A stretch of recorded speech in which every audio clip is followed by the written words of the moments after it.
Are we ready to go live? Okay, we are there, so I'll look for our clerk for roll call, please. Welcome to the April 27th, 2026 council meeting. We'll begin with roll call of council. Mayor Clark. Present. Deputy Mayor Bell. Present. Councillor Snutch. Present.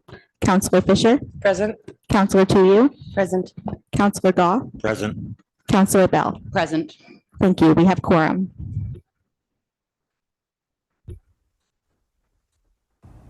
This meeting is being streamed live on the Township of Ramara YouTube channel. Be advised that by attending a public meeting of the Council of the Township of Ramara, you are consenting to your image, voice, and comments being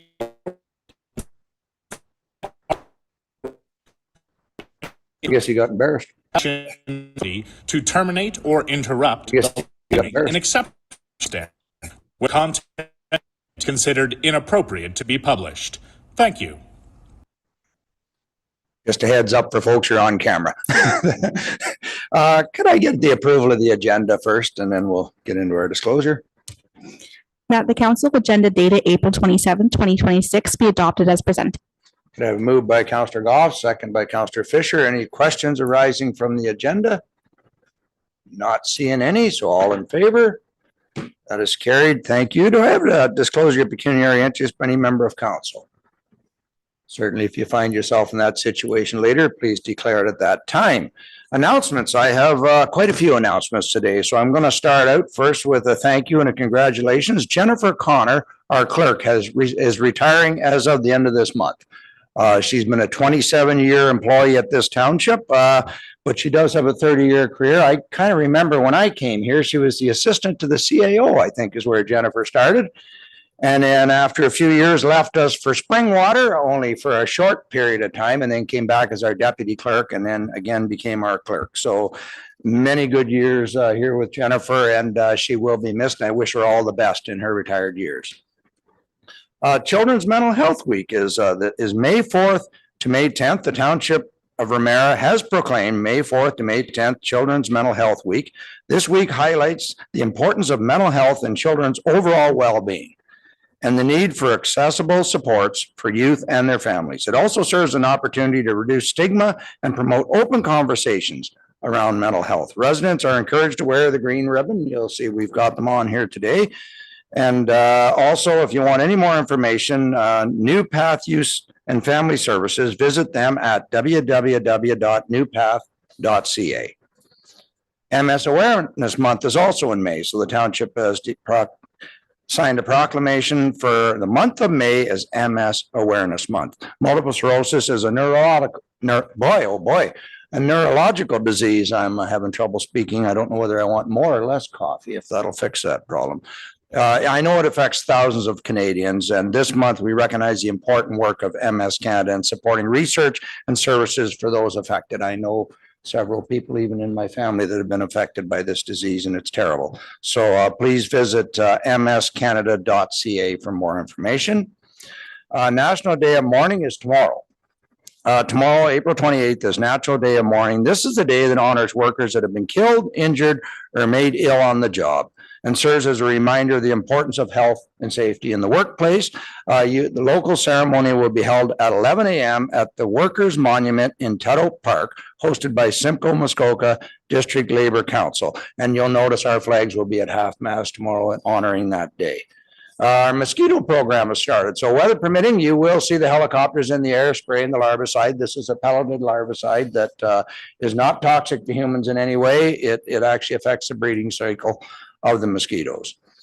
And Smile Cookie campaign is April 27th to May 3rd. And I believe we better have some here today. I haven't seen them in, but oh, right here. Good. I've been looking forward to getting into those and supporting the local charity. So I encourage everybody to get out and participate. Physical recruitment update. And I know, Jillian, you're here for a deputation, but very exciting news for our community that we are welcoming Dr. Anushka Mahadian Khorasani Dr. Mo, as she likes to be referred to as, will be practicing this July. And this has been a 2-year journey. This all started with a delegation that we did with Minister of Health, Sylvia Jones.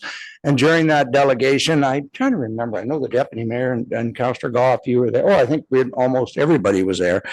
And she suggested we need to sit down and work with the coaching health team because they're doing great work. And boy, was she ever right. So I want to thank Sylvia for that advice.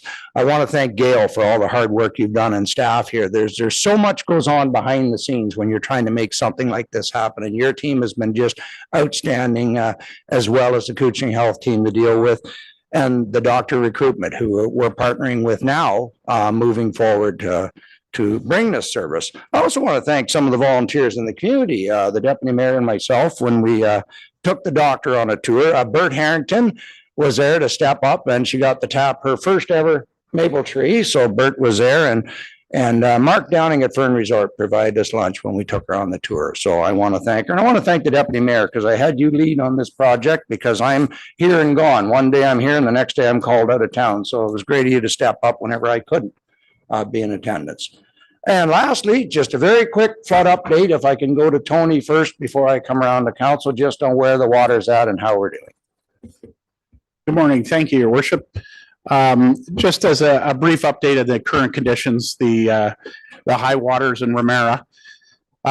We did have a little bit of rain over the weekend. As of Thursday, Parks Canada and Lake Simcoe Conservation had declared or had said that the water on Lake Simcoe had stabilized the level.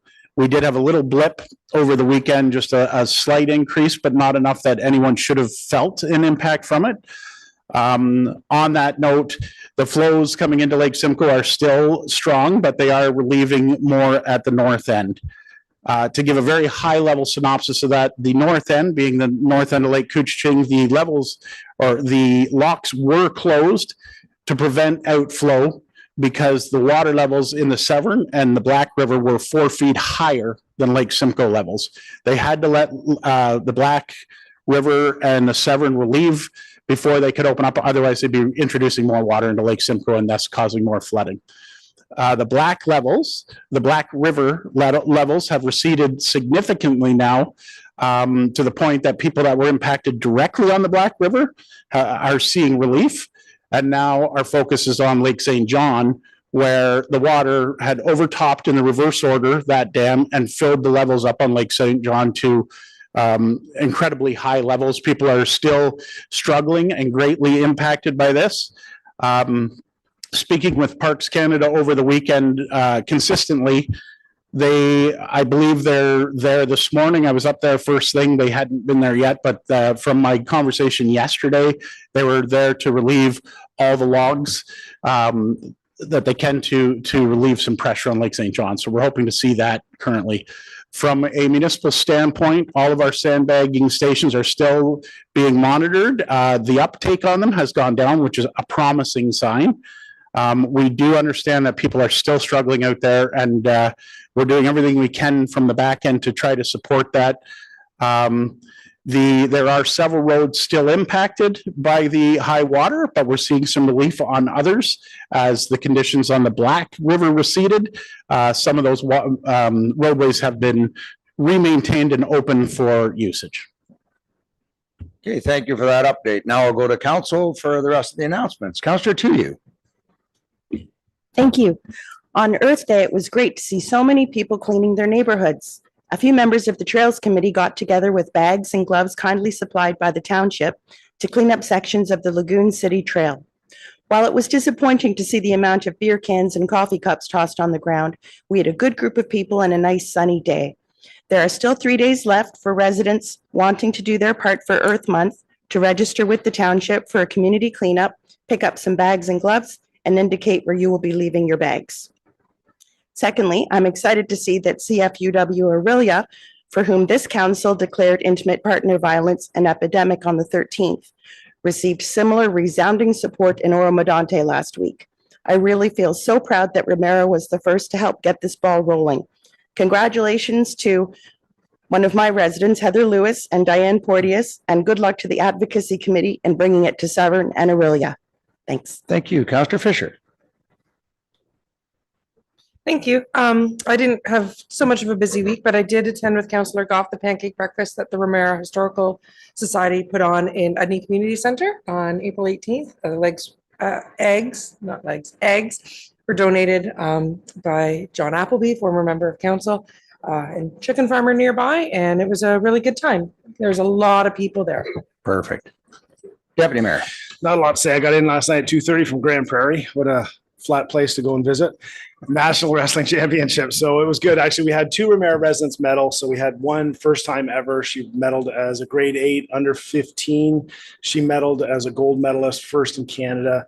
Great for this young lady. She did lack a lot of confidence, and wrestling has really changed her life. So it was nice to see that. My daughter third. And we had a 4th place as well. So, and then we had 8 medals altogether out of 8, well, 6 medals out of 8 kids, 1 medal twice, so 7 out of 8. So that's pretty good. Perfect. Well done. Councillor Goff. Yeah, I just want to reiterate about the Ramara Historical Society pancake breakfast. They were actually so busy that John actually had to go get more eggs and more sausage. So it was a great turnout. Regarding the Smile Cookie campaign, it is being the Friends of the Library that are decorating. So our funding is every Smile Cookie, we get a donation to the Ramara Library. So, and this branch over here, yes, in the Brecken branch. So I think that's something that we should all go out and buy some cookies to support our library and the Friends of the Library. Also wanted to reach out. I know Tony hadn't mentioned it, but the sandbags, we had filled sandbags donated by another municipality. Was it Minden Hills? So that really helped a lot of our residents out, that they were able to pick up pre-filled sandbags. So I don't know if there's more on the way or. Go ahead. Through your worship. There's certainly more available if we need them. We're watching the uptake right now. It was former CAO Zach Drinkwalter that reached out to me to let me know that those were available, because he's over there now. And luckily Laura was able to get a crew together very quickly to get out there and get us some, and then did another trip, and we've had 2 loads in. 3 loads in, and there is more if we need them. We're just observing how much uptake we're having now out in the public. Well, then I'd like to thank former CEO Zach Drinkwalter. Thank you. Councillor Bell. Thank you. To add to that, I wanted to thank Minden Hills as well, because I had been out shoveling, and I learned that shoveling sand is hard work. So I had a very good workout for a couple of days, and I'm kind of over that. So it was nice to see the filled bags. And I know a ton of people went up to pick them up as soon as I think a lot of people, when they got here on the Friday night, and saw the state of their cottage or whatever. So that was good. On the pancake breakfast, I was better late than never. I still got hot food at the last minute. So that was great. And this past weekend, the Lagoon City Community Center had an open house again. And I just want to reiterate that the community center is open to everybody. You don't have to live specifically in Lagoon City. And so each time they have one of these open houses, they have all of the event leaders there, so you can learn what's offered at the community center. So if you missed this one, I would encourage you to, if you're close by, I know it's a far drive to come from Washago, but to come and see what the community center has to offer. And just also a shout out to the Lagoon City residents organized themselves to have somebody come in and speak to them about the Ward 5 sewer servicing project. So we had a couple of hours of question and answers about how the system works. And so it was really informative, and it was a great opportunity for the community to learn from each other. So shout out to the community for organizing that. Awesome. Okay, thank you. A lot going on. As spring comes on, it really does start to get busy with all the festivals and all that's going on. So presentations, I don't have any. Public and special meetings of council, I have none, but I do have a deputation, and Julian Finnick is here from the Akuching Ontario Health Team, and Melanie is here. Oh yeah, there you are. Melanie's here as well, and Marino Fernandopoul, I hope I got that right, who is from Aurelia Lake Country. Aurelia Lake Country Physician Recruitment, not Lake Country. All right, come on up whenever you're ready.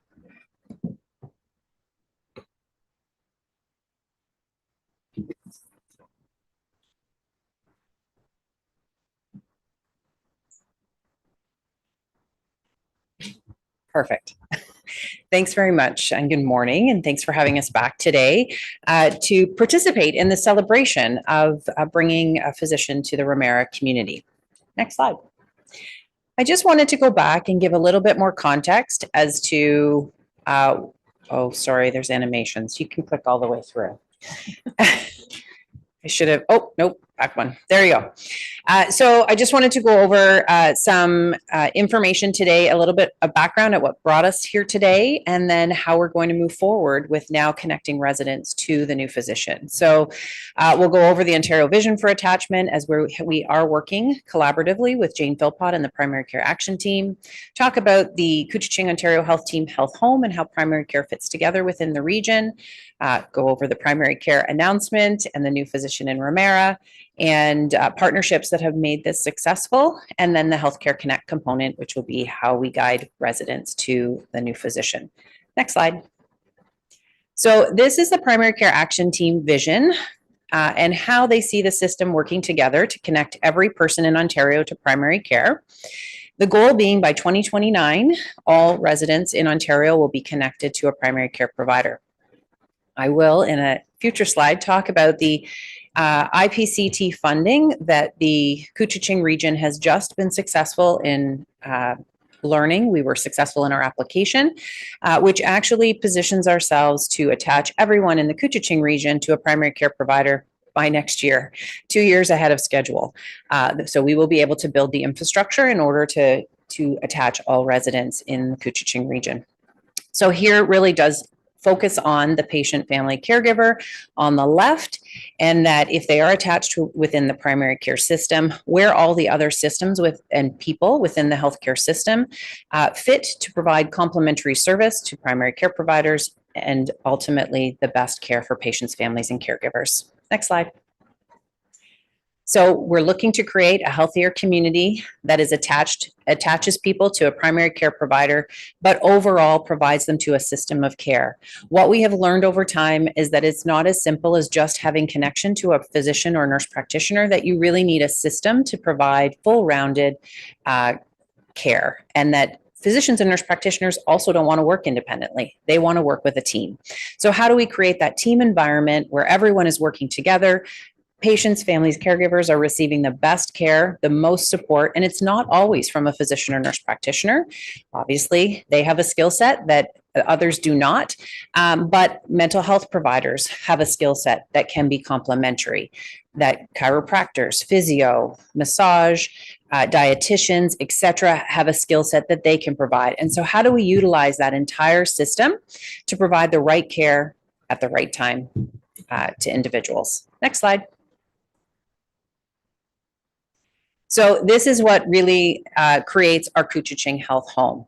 And the physician that is coming to the community will be joining the family health organization that's directly affiliated with the family health team. A lot of acronyms and a lot of people and layers, but we really are all working together, so it will be seamless transition. So on the left-hand side of the slide, it goes through the different programs and services that are available as part of the family health team and our health home model, and where you can see those other services, the hospital, long-term care, specialists, midwives, municipalities, Ontario Health at Home, etc., where they fit in to complement that overall system. So patients enter through the center, either through our unattached clinic or through attachment to a primary care physician or nurse practitioner, and then they have access to all of those services there on the outside. And then the right-hand side of the slide really just demonstrates the diversity of the professional members of the team and how diverse that team is. Next slide. Sorry, enough. So we're really happy today to be here to celebrate with all of you the opening of the Ramara Health Hub. I think you call it a medical center. We use more the health term, again, because of all those complementary services that are providing care, whereas medical is really historically more targeted at the physician and the nurse practitioner. And through this model, we plan to incorporate those services provided by the family health team, that some will be provided locally here within the Ramara community. So Ramara residents, if the physician determines or the patient themselves determine they would like to access some of those services, they don't have to go to Aurelia for all of them. So we will look at the patient population and determine which service providers are providing care to a number of Ramara residents, and then schedule time out here so that they can get care closer to home. So the announcement, as everyone saw on Friday, indicated that a physician is coming, and hopefully as of July 1st, we have one more hurdle to get them there. And Melanie's going to talk a little bit more about the physician in the next slide. The interprofessional primary care team investment. So Jane Philpott has been given a large bucket of money to support primary care attachment. And through that, it is building those support teams to provide care and support to physicians and nurse practitioners to be able to attach patients. And some of you may have seen Jill Dunlop's announcement 3 weeks ago now, that the Couchiching region and the Couchiching family health team received a large investment. So upwards of $4 million to enhance that team of support to increase attachment across Couchiching, which will get us to our, based on the numbers they've provided on how many people are unattached within the Couchiching region, will get us to full attachment, if we can find everybody, by May of 2027. That's our next hurdle, is to find all those people that are unattached and reinforce with them. Not everybody wants to be attached. Reinforce with them the importance of having a primary care provider to coordinate your care and to provide support when you need it, even if it's not every year, that they're there and can provide support. And so through that, we want to continue to expand access closer to home, and opening up of the Ramara Health Hub is one of those critical pieces, and why we're so happy to have been working with you over the last few years to get to this accomplishment. Next slide. More animation. Good morning. So first of all, I want to thank Council for your investment in physician recruitment for the Ramara community. And your support, particularly funding for physician supervisors, is a strategic and impactful decision that helps make the Practice Ready Ontario program viable locally here. So Practice Ready Ontario, it's designed to support internationally trained family physicians in obtaining independent licensure in Ontario. While the province funds the initial 12-week clinical field assessment, there is currently no funding for supervisors for their 3 years of supervised practice that follows. Council's investment fills this critical gap, recognizing the time, leadership, and commitment required of physician supervisors. Your recent advocacy on this issue, including discussions with Minister Jones at the Rural Ontario Municipal Association Conference, has also helped elevate its importance. The support enables strong mentorship, clinical oversight, and a structured onboarding experience, which are key factors in ensuring that incoming physicians are set up for success, feel confident, connected, and as well integrated within the community. Ramara represents a unique and important opportunity. As a community without any in-person physician care, establishing a pro site here required significant dedication from our supervisors and our partners. And thanks to these efforts and council support, we were successful in securing approval from the College of Physicians and Surgeons Ontario to move forward with this. We're very pleased to welcome Dr. Mohammed Khorasani, who will begin practice in Ramara later this July. So Dr. Moshe brings over a decade of experience, having trained in practice in Iran and both in family and emergency care, including in remote settings. Since immigrating to Ontario, she has spent 5 years working as a clinical assistant within team-based care environments. She is accepted into the PRO program in 2025 and successfully completed her clinical field assessment. Because of your commitment, we are building a sustainable model of care here, one that integrates new physicians and allied health supports and bring much needed in-person care closer to home. We are working with a second physician who will be joining Dr. Mo later this summer. On behalf of Aurelia and Lake Country Physician Recruitment and our partners, we do thank you for your advocacy and leadership and dedication to this important issue.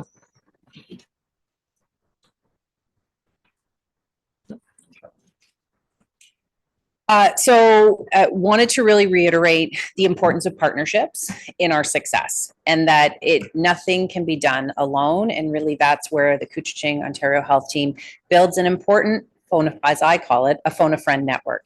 And so that we can all work together for success. Keep going. Thank you. So the investment of the municipality certainly in being a partner to even start the conversation was critical. The Couchiching Ontario Health Team and our primary care network and being able to work with our local physicians, nurse practitioners, midwives, community paramedics, pharmacies, and Indigenous primary care providers, create that foundation and that conversation around what we need to know in order to support recruitment to our community. Our work with the Aurelia and Lake Country physician recruitment, and specifically Melanie's content expertise on what we need to offer in order to bring physicians to our community, and the knowledge of the Practice Ready Ontario program. To be honest, I didn't know anything about it.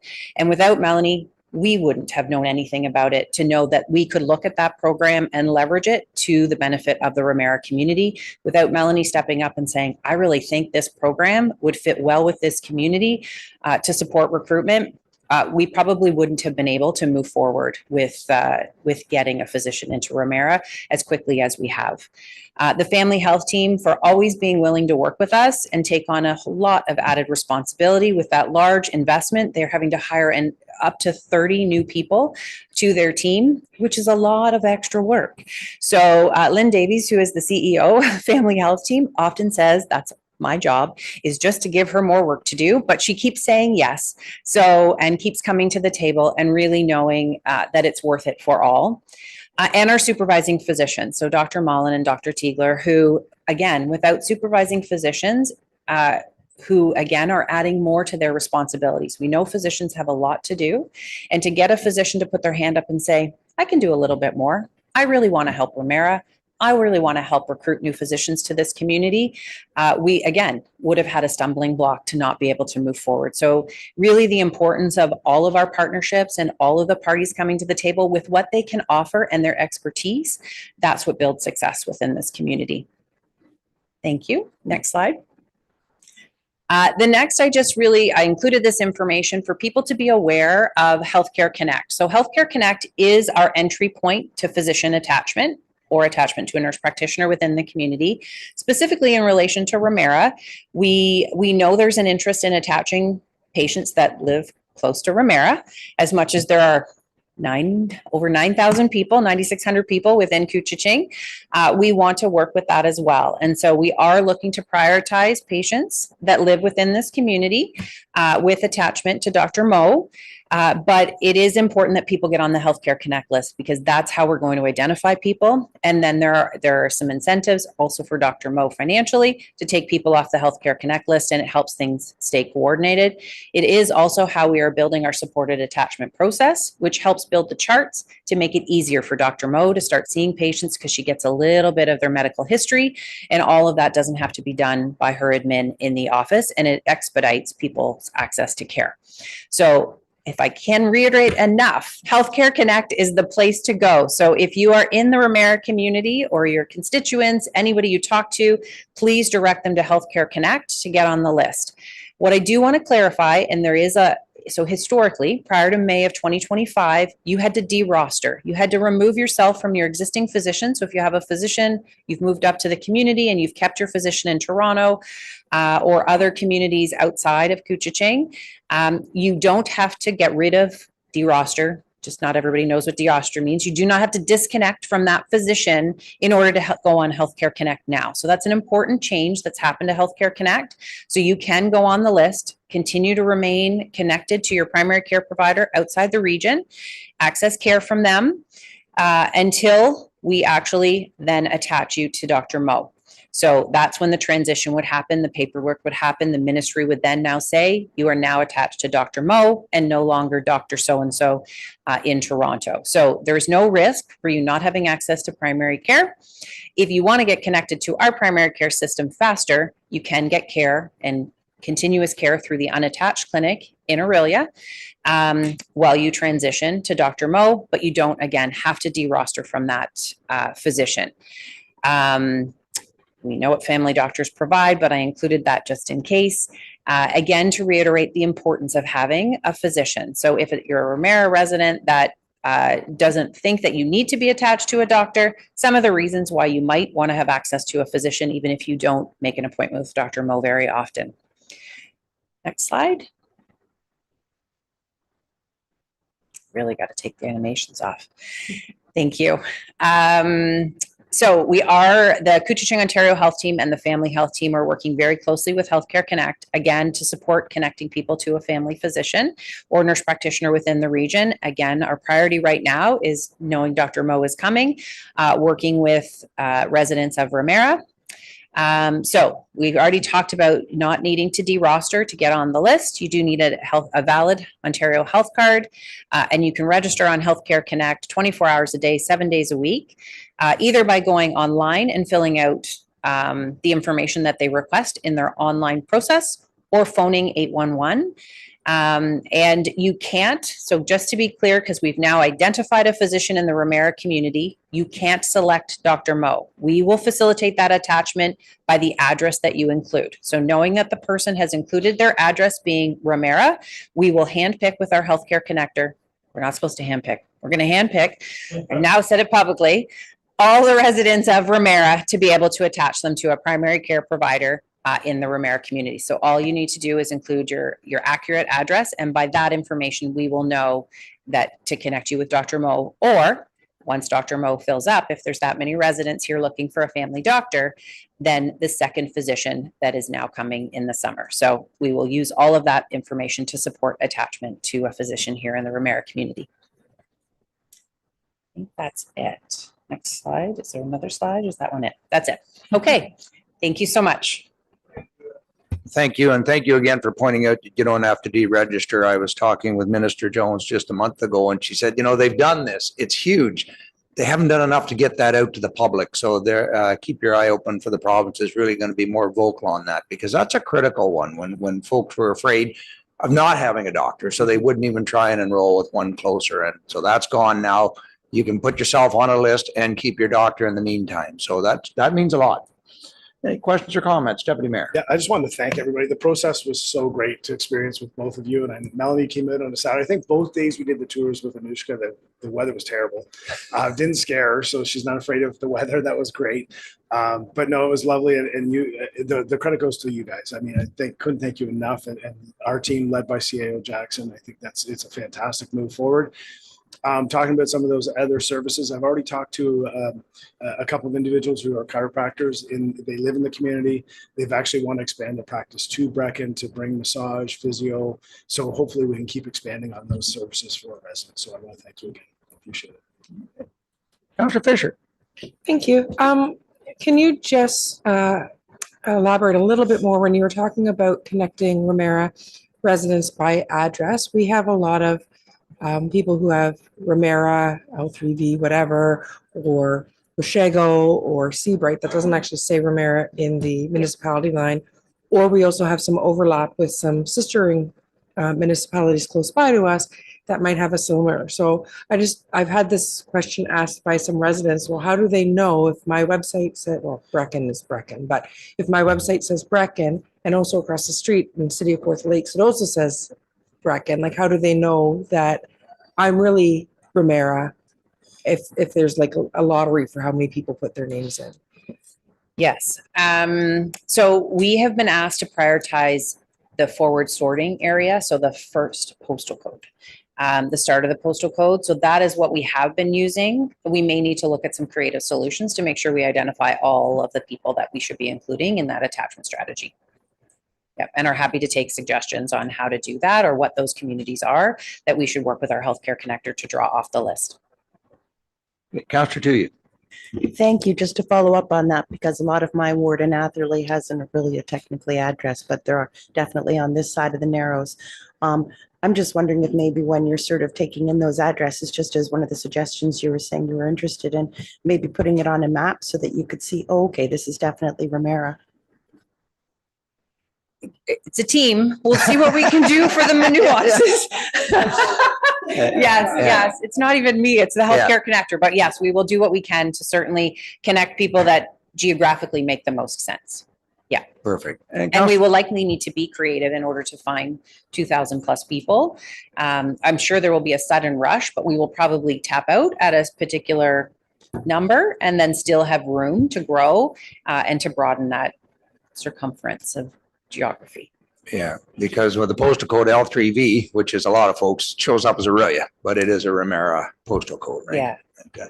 Counselor Bell. Thank you. I echo some of what's already been said. I think many thanks need to go out from the deputy premier all the way down to locally. But I do want to actually echo the very special thank you to Melanie. So I'm just thinking back to 2 years ago when I first came and had an opportunity to meet with you and learn more about how the physician recruitment program works and how it would be able to be put to use to help Ramara and then bring that advocacy forward. So I think it's just key to know that physician recruitment was a huge part of this and getting everything off the ground. So on the patient family aspect of it, I think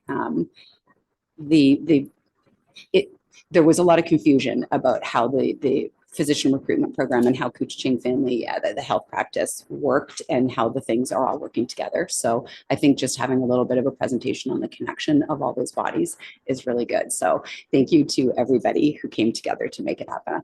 Definitely appreciated, and the staff who assisted as well.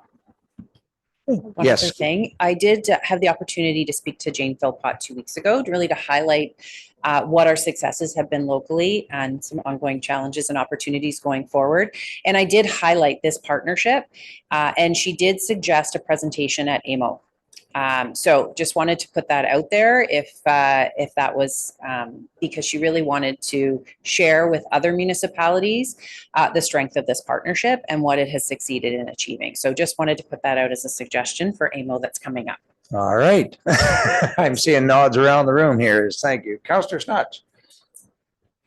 Thank you, Mr. Mayor. So during your presentation, you mentioned the word hurdle twice. The second time you mentioned it, I understand it was bringing all the various pieces of the puzzle together.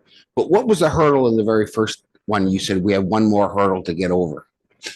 Oh, that is provincial approval for Dr. Mo to join the Family Health Organization. Which is pending with the ministry, right? It's pending. We're trying to expedite it, but receiving some resistance. It's normally a 3-month process, but we're trying to speed it up. Yeah, perfect. Thank you. And hopefully we can speed that up. Yes. So no, Please speak thanks. to whoever you know. So thanks, Jillian and Melanie, and thank you to Marino as well. And we have a very exciting meeting here today, but you do not have to be obligated to stay. I know you've got other places you need to be, so thank you for joining us today. I'll move on to our open public forum, and I have Michael O'Brien. I think you're coming up to speak on, is it 16.6 and 11.54, I think. Just the first one? Okay. Yeah, one other time I went to speak and I couldn't speak on it. I didn't. Oh, okay. I should, so I listed back up now. Anyway, so I'm speaking about, I guess, all the various budgeting and financial position statements we have. When I started looking, I guess, late last year at the budgets for the year, I followed that up by looking deeply into our financial statements. Well, as deeply as I could because I'm not an accountant. The one thing I noticed is we produce 4 big statements: financial position, operations and accumulated surplus, change in net financial assets, and cash flows. And we produce those for the library. We produce those for the LCPWC. We produce it for the cemetery. When we do the general taxpayer and the water and wastewater, we do them all together. And I would like to see, as part of this analysis, that we try to separate those 3 pieces out. I've spoken to staff and found out that behind the scenes, we keep the numbers separate, but then we pull them together to present them. And I think it'll be beneficial for everyone to see all of those things separate, because when we look at where we owe money, where we collect money, it gets mixed up and we can't tell the 2 apart. And so basically that would give us a comprehensive knowledge of where we are today, so we're positioned to go forward. Thank you. Perfect. Thank you. I'm just making a note of that. Okay, so next I have the minutes of the previous meetings. That the minutes of the following meetings be adopted as presented. Council meeting minutes dated April 13th, 2026. Council meeting closed session minutes dated April 13th, 2026. Special council meeting regarding provision of sandbags minutes dated April 20th, 2026. Okay, can I have a mover for the minutes? Moved by Councillor Bell, second by Councillor Tuyu. Questions arising from the minutes? Not seeing any. All in favor? That is carried. Thank you. Next, I guess we'll recess into committee of the whole. That council recess and convene as committee of the whole at 10:09 a.m. Moved by Counselor Fisher, second by the deputy mayor. All in favor? That is carried. It's only 10 o'clock. We'll keep rolling here. So the next we will go into closed session. Not pursuant to section 239(4) of the Municipal Act 2001, SO 2001, Chapter 25, notice is hereby given that the Committee of the Whole intends to hold a closed session meeting in the Richard P. Bates Boardroom at 10:10 a.m. to deal with item 10.2.1 regarding update contractual relationship with Good Doctor Inc., 10.2.2 regarding litigation update notice of application Ontario Aboriginal Housing Support Services Corporation, and 10.2.3 regarding physician recruitment, commitments, and contractual considerations closed session, being matters pursuant to section 239(2)(e), litigation or potential litigation, F, advice subject to solicitor client privilege, and K, a position, plan, procedure, or criteria to be applied to any negotiations of the said act. Okay, moved by Counselor Fisher, second by Counselor Goff. All in favor? That is carried. I don't expect we'll be too long. They're just quick updates, folks.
Are we back live? Okay, we're ready to go. I'll go to my clerk just to make sure I still have a quorum, and then we'll reconvene in public session. Through the chair, I can confirm you have quorum. Thank you, and we can have the motion to rise. That committee of the whole rise from closed session at 10:25 a.m. and reconvene in open session and report.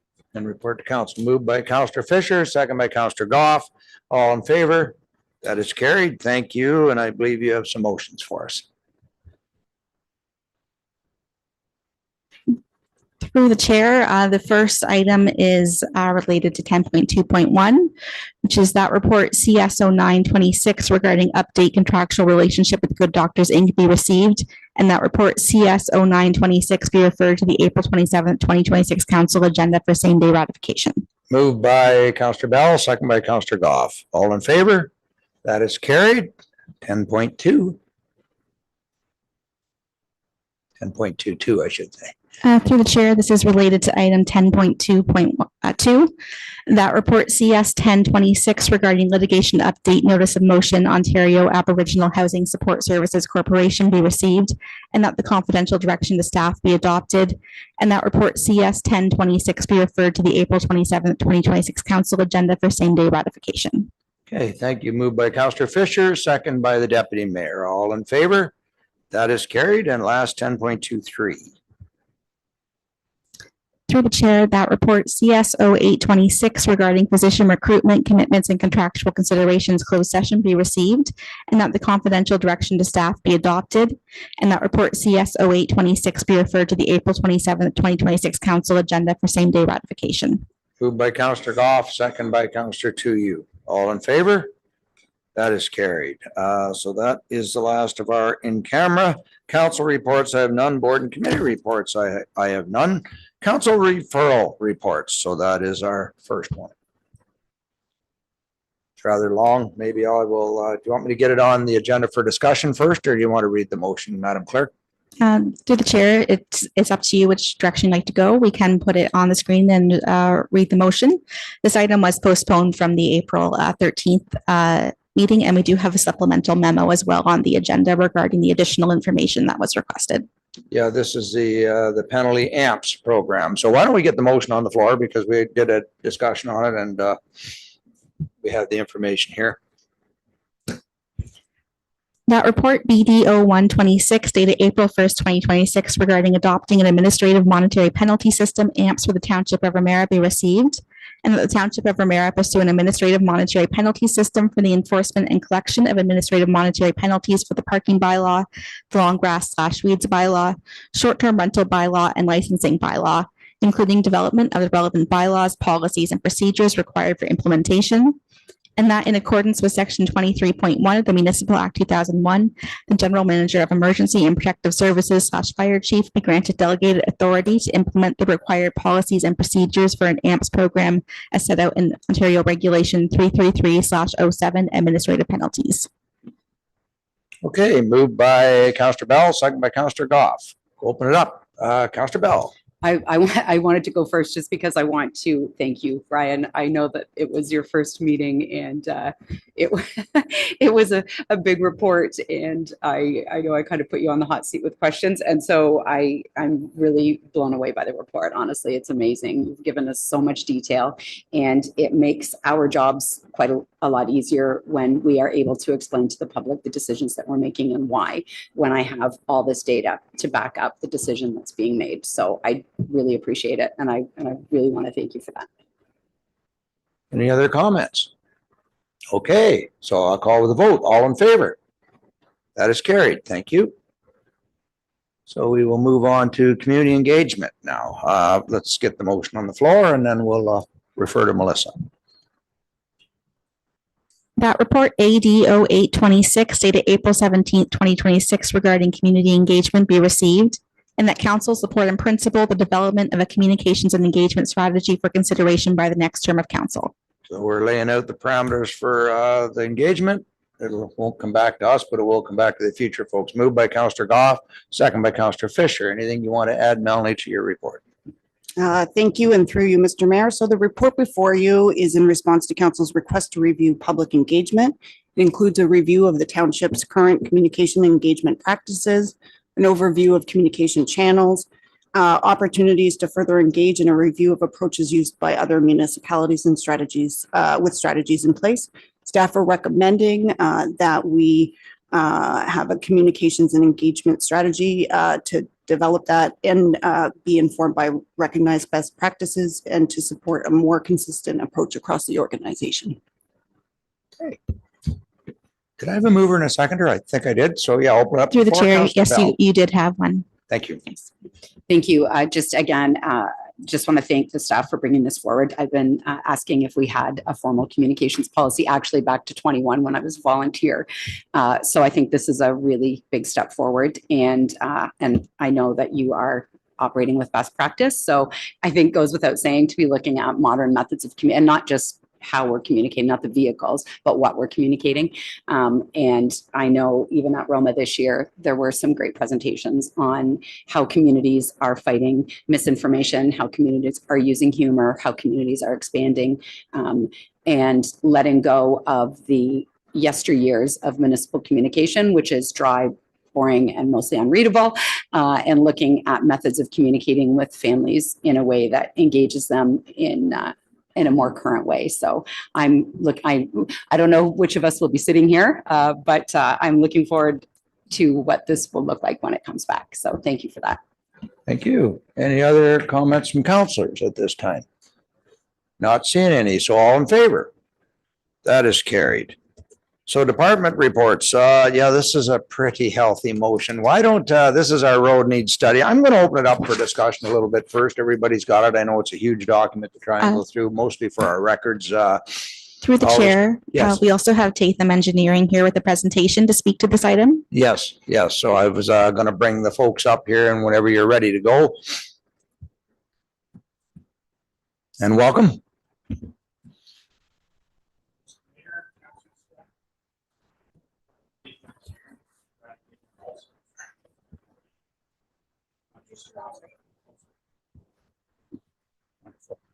We've been the ones responsible for working with township staff to undertake this update.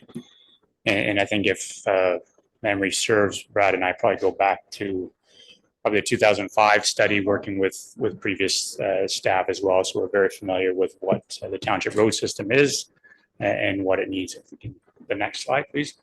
So really the purpose of the road needs study is to look at the inventory and condition of the township road system, what improvements are required based on that inventory and assessment, and then how can those improvements be structured in such a manner to provide a priority system and a framework for improvements over the next 10 years. Next. And in doing so, we've inventoried 439 road sections within the township. And road sections are generally intersection to intersection, recognizing that as you go one block after another, conditions can change. So we've tried to be very specific in the assessments, covering over 350 kilometers of road.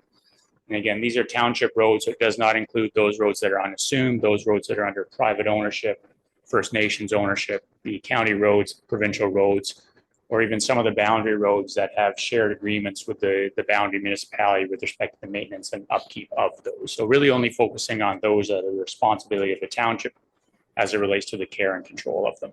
Next. So in doing so, the road needs studies date back many, many years to the 1990s when the Ministry of Transportation set forward guidelines. And at that time, the ministry was basically providing 90 cents on the dollar for doing improvements. So that's kind of set the standard. We maintain that standard as it relates to doing the inventory and assessments. And then we incorporate township standards as well to the extent that they exist and to the extent that's feasible and viable, recognizing that while the MTO process is still valid and practical, the dollars are no longer there. So that has a significant bearing on what the township can and cannot do. Next. So in addition to the road needs study, recognizing that these are elements of the road system, we did an inventory of dead end roads and turnaround facilities, recognizing that those are becoming more problematic in context of service provisions. We've inventoried some of the haul routes within the township, serving existing and future pits and quarries, the at-grade crossings, and then in context of recent events, some of those roads and areas that are prone to flooding, recognizing that there is an opportunity as we move forward to address that. Next slide. So one of the contexts is looking at the traffic volume and trying to establish, if you have two roads of similar conditions, similar improvements, then you're going to want to focus on those roads that serve the greater traffic volumes. So carrying forward the traffic count programs that we've done year over year or study over study, we repeated that. We've looked at 11 mid-block traffic counts where we had the tubes on the road. That counts 24 hours of data. And then we had 18 locations throughout the township where we counted the intersections. So that effectively gives us traffic volumes on 3 or 4 of those road sections that form the intersection. So that allowed us, through what we believe was representation of the overall system, to establish actual traffic volumes through the network and or estimate traffic volumes on the remaining road system based on comparable levels of development, comparable road structure, and classifications. And then we also projected traffic volumes through to the future. Traffic volumes both are considered in context of traffic operations. So, hey, do we need a 4-lane road or 5-lane road?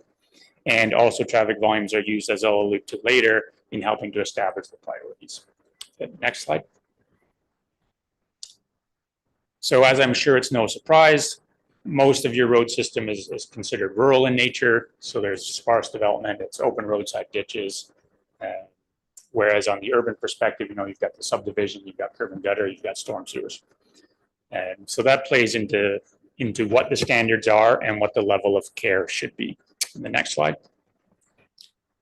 Similarly, most of your roads we would consider as local roads, right? So you've got the county roads, which are your arterials. You've got the provincial roads, which are the highways. You've got the collector roads. That would be, Ramara Road 46, 47, Simcoe, and Muley Point Road are considered collectors. All the others are local roads, really serving the local development, getting traffic from those local areas to the upper tier road system, to the counties and the provincial systems. Next slide. And then when we go through the inventory and the assessment, what we're looking for are the deficiencies or the deviations from standards. So I had mentioned that MTO had created a number of standards when they first came out with the road needs system. The township has their own standards as well, which are more catered to the existing conditions and the environments. So looking at those standards, looking at the road characteristics, so the alignment, the widths, the geometries, the traffic volume, et cetera, where existing conditions do not align with the standards, then we've identified a deficiency. And further to that, we've identified what's tolerable, what's acceptable. And so in many cases, I'll mention it later, a road standard might be, it's supposed to be 7 meters wide and 1 meter shoulders. Well, if you go out there, the road is 6 meters wide and 0.5 meter shoulders. It's operating fine. There's no issues. There's no traffic problems. There's no access problems.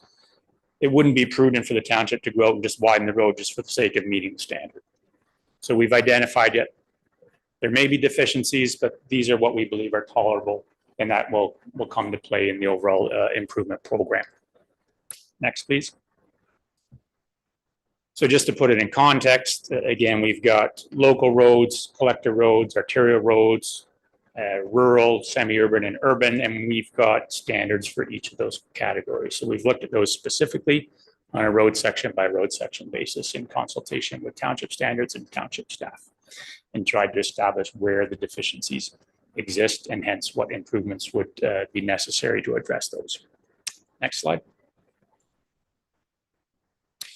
And when we look at the surface condition, which I think is what most people can relate to, it's you're driving the road, you see the potholes, you see the cracks, you feel them. So depending upon the road, whether it's asphalt or surface treated or gravel, we're looking at anywhere from 9 to 14 different types of deficiencies. And then we are rating them with respect to the severity. So is it, it's minor or it's very severe, and the density. So how often or how much of that road is affected by it. So that's what's kind of playing into the evaluation. And then from that, every road section gets a score out of 100. And you can see it's 0 to 20 is very poor. And then that 75 to 100 is considered good and very good. So it's like you're getting a grade for each one out of 100. And that's really the basis for the overall assessments as we move forward. Okay, and the next slide. So when we look at the asphalt road, so again, this is the PCI, or the pavement condition index, score out of 100. This kind of gives you a snapshot as to your asphalt road inventories. Most of them are in that good condition. What we want to look at are those that are in the red or the yellow, which are the fair and poors, and establishing what improvements are necessary for those. And the next slide will show the surface treated. Very similar picture. I think the majority of the road system is in very good condition with respect to surface treated roads. Very few in that poor, very poor condition. And likewise with the gravel roads on the next slide. So we've identified again some that are in that poor, and a number of them are in the good to very good. So that's reassuring. That's a good sign overall with respect to condition of your roads. And the next slide. And then in addition to the surface condition, we're looking at the surface type. So again, as you can appreciate, many of your roads are gravel or they're hard surface, either surface treated or asphalt. And the road surface is really dictated by the type of road and the traffic volumes on it. So, you can appreciate the higher volume roads should have an asphalt surface. The lower volume roads, gravel is more appropriate. And in some cases, you have asphalt roads that serve low volumes, or you have high volume roads that are gravel. So there is some deviation from standards, again. Okay, so what we said is 60 road sections have a deficient surface type. But of those, 25 of them are what we've categorized as earth roads. So those are basically gravel roads that over time have probably been not maintained, given that they are very low volume or have limited access. So they've effectively called or come to be earth roads. So again, not high on the township's priority list. And the next is the surface width. So I'd kind of alluded to that. So again, looking at standards, you can see many of your roads are in that 7 meters or narrower. Many roads are 6 meters or narrower. So again, when we look at the standards, are 6 to 7 meters depending upon road type. So there are a number of roads that don't meet the standards, but again, they do not cause issues necessarily with respect to traffic operations or emergency access or services. So something we want to consider in context of the overall strategies. And the next. Traffic operations, based on the traffic volumes we're projecting and looking at standards with respect to level of service. So if you think of a local road, it can typically accommodate 400 vehicles an hour per lane. I think many of your roads are serving less than 400 vehicles a day. So from a traffic operations perspective, we didn't flag any roads that really need to be widened in context of 2 lanes to 4 lanes. In fact, many of them are currently serving traffic volumes that are well less than the available capacities. It's also, what's the word? It's not comparative, but obviously if you go to the larger cities where you've got congestion, then that's definitely a traffic volume issue. So it's all perception. Thank you. Next slide. And then when we look at the summation of all of those deficiencies, the surface type, the road cross section, the widths, the traffic operations, the pavement condition indices. So we've tried to identify, well, what are the extent and severity of those deficiencies? How does that translate to the necessary road improvement? And as you can appreciate, on one end of the spectrum, if you've got a really bad road, that's going to require reconstruction. That's going to be a more costly endeavor. If you've got at the other end of the spectrum a road that's in good condition, it's got some minor cracks, then we would want to be looking at some regularly occurring maintenance to try to maintain the integrity of that road system. So the strategies will be dictated by the extent of deficiencies within the road system. And the next slide. And historically, it's been kind of the worst first, right? So we're going to go out and spend the money on those roads that are really in poor condition. But over the years, that's changed. The paradigm has shifted to spending more money on maintaining those roads that are in fair and good condition to extend the overall life cycle. So we're going to seal the cracks. We're going to put overlays on top. We're going to do some preventative treatments so that we defer how long that road will last and not have to spend as much money fixing it up on a more regular basis. So that's where some of the strategies will come into play between capital improvements and maintenance improvements. And the next slide.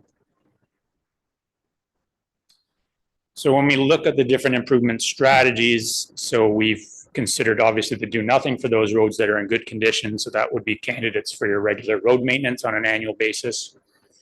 We've got resurfacing them, so adding another layer of asphalt if necessary, or in the case of some of your rural roads, we're going to pulverize them, refresh, and add a new layer of asphalt or surface treatment or gravel on top dictated by standards.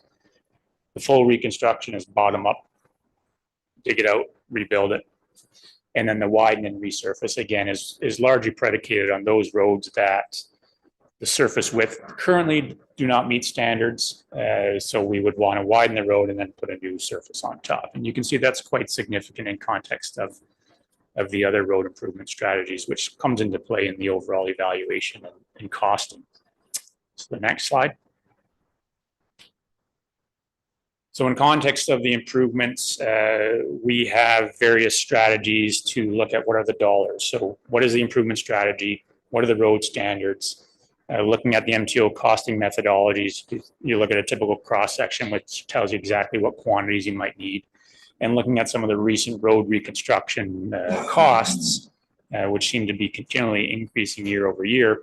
Then we go through a process where we try to assign a road improvement cost to each road section. In the next slide. So when we look at the system as a whole over a 10-year program, we've identified $44 million worth of road needs across those different road improvement strategies. So you can see the bulk of it is in that pulverize and resurface.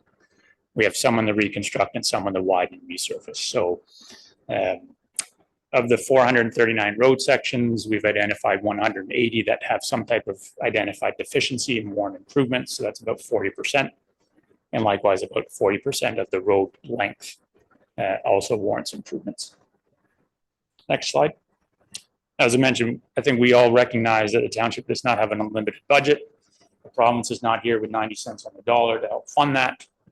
So we need to be more cognizant of how we spend our money, more cost effective, if you will, and really looking to spend the money really where it's necessary. So what we've done is looked at a number of different alternative improvement strategies or programs, if you will, that try to be more cost effective. So again, as I mentioned, if a road width is such that it is not causing issues with respect to traffic operations or emergency access, then we're going to leave that alone. We're going to repair it or replace it, but we're going to maintain the width. There's no need to widen it just for the sake of widening to meet current standards. The other strategy was if it's an asphalt road and requires resurfacing or reconstruction, the standard calls for 2 lifts of asphalt. Well, let's look at what the implications are with respect to just putting 1 lift of asphalt. And the third strategy was, again, looking at the minimum road surface standard. So if If it's an asphalt road, but the volumes dictate that it could be gravel, well, we're going to reconstruct if necessary, and we're going to return it to a gravel surface. Or if it's surface treated and it can be gravel, it'll be gravel. So that'll save some costs in that respect. And then we've combined those. So we've looked at all those different scenarios in context of what does it mean from a dollar perspective and from the township's budget perspective. So the next slide. So we've given a summary table. So under the base scenario, I call it the 44 million. If we eliminate the road widenings, that 44 million comes down to 27 million. You know, again, we're focusing on really the condition of the road and what's underneath it, not so much having to make sure that the shoulder is 1 meter versus half a meter. If we reduce the lifts of asphalt from 2 to 1, that goes from 44 million to 35 million. If we only reinstate the absolute minimum road surface, 44 million to 37 million. Now, I'm sure that's going to have some pushback from public when they're used to having an asphalt road, and all of a sudden you reinstate it to gravel. But that comes next in the overall evaluations. And if you start combining some of these, and certainly we are in favor, we would certainly recommend, you know, let's not worry about the widening. Single lift of asphalt was most likely sufficient in many cases, given the traffic volumes. So if we look at that, that's the alternative 1 and 2, which is hot. So it's highlighted in blue, but that takes your improvement strategy from 44 million over 10 years to 19 million. So far more palatable, I think, in context of your limited funds. And I believe that's what we are recommending, and that's what staff is recommending forward. The next slide. So further to the identification of the improvements, then we try to prioritize them again based on the time of need. So how significant is the improvement, and what does that translate to with respect to when the improvement needs to be identified and addressed? The road condition itself, the traffic volumes, as I mentioned, you want to focus on those that serve higher volumes as compared to those that serve lower volumes, and the overall improvement cost. So the objective is to introduce your road improvements, but do it in a manner that you're going to get the biggest benefit for the dollar spent. And that's really all the qualitative assessment, the engineering technical assessment. So we provide that listing to the township. Township staff must then look at it in context of, well, how much funding do we have available? Do we have other township projects in the area that make sense to combine projects? Or is there a need to accelerate some for other reasons? If we've got 2 road sections, one under the after, and this is a now need, and this is a 5-year need, does it make sense to do them both together to save economies of scale? Is there implications of development? So if there's a new development going in next year, but we don't want to rebuild the road this year, only to have it torn up next year. So there's got to be that human element, if you will, to establishing and working with that priority list to establish exactly what's best for the township. And the next slide. I mentioned further to the road inventories, we'd also consider the dead end roads. So within the township, there are 158 road sections that terminate in dead ends. And these are becoming more problematic in context of the service provider. So you've got obviously emergency vehicles, you've got snow plows that need to be able to turn around. You've got the county doing the waste collection, you've got the province now doing the recycling collection, and all these services needs to turn around their vehicles, which in absence of such facilities is either being done by a 5 or 10 point turn or on private driveways, which can increase liability to the township. So 158 road sections, dead ends, 21 of them have proper turnaround facilities, which means that 133 do not. And the next slide. And when we look at those 133, there are a number of them that have the right of way. So in this case, it's a road. You know, it has a right of way for a cul-de-sac, but the cul-de-sac is yet to be constructed. Or in the case of Lone Birch Trail, there is no right of way. There's houses built all the way around. There is no means to create a proper cul-de-sac. And to put that in perspective, a local right of way is 20 meters wide. A standard cul-de-sac is a 20-meter radius to allow proper turning movements for trucks. So you can't fit a round hole in a square peg in this particular instance. So in this case, you know, the recommendation for the township is to try to prioritize those whereby which you have the means and the ability to construct a proper turnaround facility, and those that you don't, having to work with the local homeowners and property owners to come up with a solution. Okay, and the next. Flood prone roads, definitely front and center in context of the spring and of winter that we've had so far. So in conjunction with township staff, we've identified a number of roads that are prone to flooding, that have flooding over a longer period of time, that have water related issues, that again should be further studied and investigated in context of length, residents affected, implications to upstream, downstream issues, and how those can be prioritized. And the reality of it, the only way to deal with the flooding of roads is either to lower the water level, which is beyond everybody's control, or to raise the road, right? And raising the road, I think the message has to come across that raising the road will deal with the flooded road. It'll give you a dry road. It'll maintain access in context of services and in emergencies, but it will do little to rectify the flooding of the adjacent properties, right? They are going to be at that level notwithstanding. So certainly from the service providing aspect, we can address that, but the flooded properties themselves, that would largely remain in context of the water levels from the adjacent lakes and rivers. And the next. Last element, I believe, was the at-grade rail crossings. So there are 22 at-grade rail crossings of township roads. We've inventoried them all just to provide a current state of condition as it relates to the roads, the surface treatment of the roads, the rail, the visibility, the signage, and recognizing that the township continues to work with the rail authorities and the federal regulators with respect to the access safety of all those rail crossings. So this will give you a further snapshot of existing conditions at this point to help the township moving forward with those assessments. And the next slide is just the last, if there are any questions on the presentation or the study itself.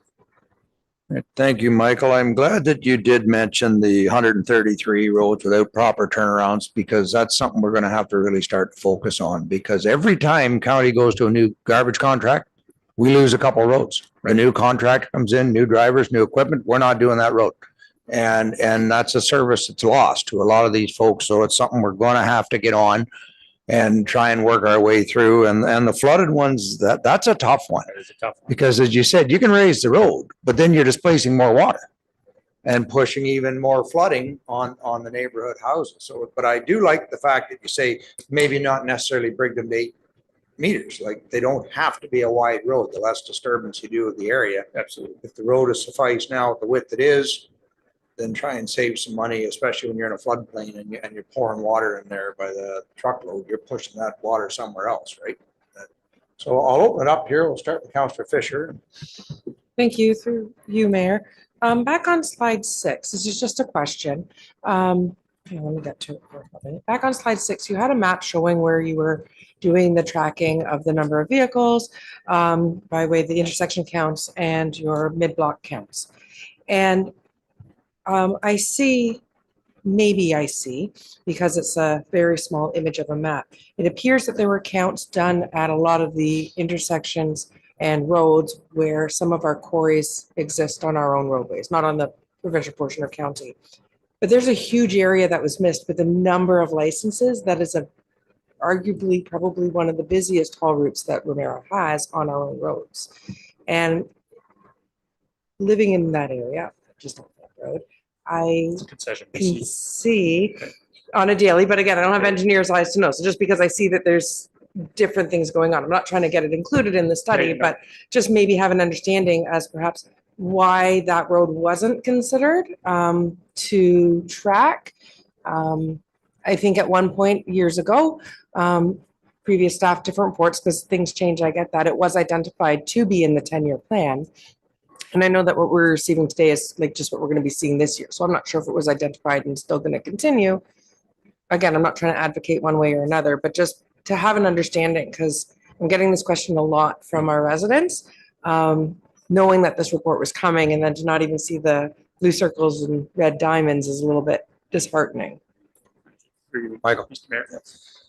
So concession BC, definitely we acknowledge and recognize it's a major haul route. The traffic counts were completed in December, so we were kind of hesitant, recognizing that the haul operators are not operating to the same level as they would. And I think concession BC itself, given its significant, probably warrants some additional attention on its own.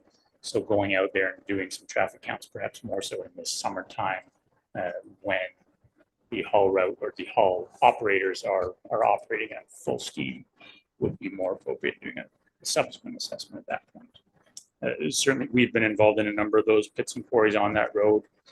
And so we do have projections with respect to all of those operators and the levels that they can operate at. And if they're all operating at the same time, what does that mean? So it would certainly be something that the township could and should consider as we move forward. Yeah.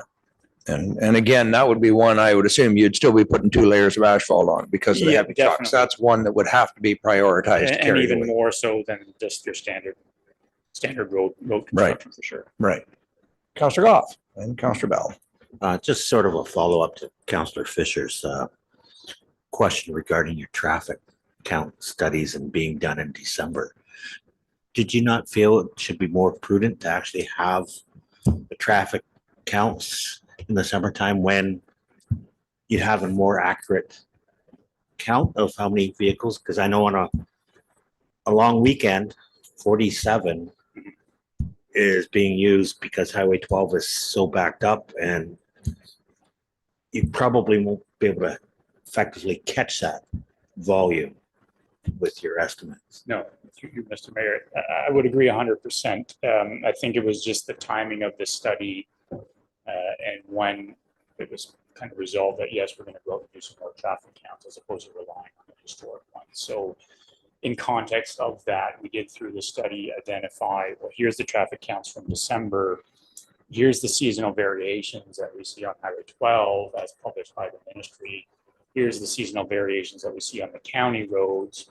And we actually increased all the traffic volume by 50% in the evaluation to account for that seasonal variation that we didn't capture in the December.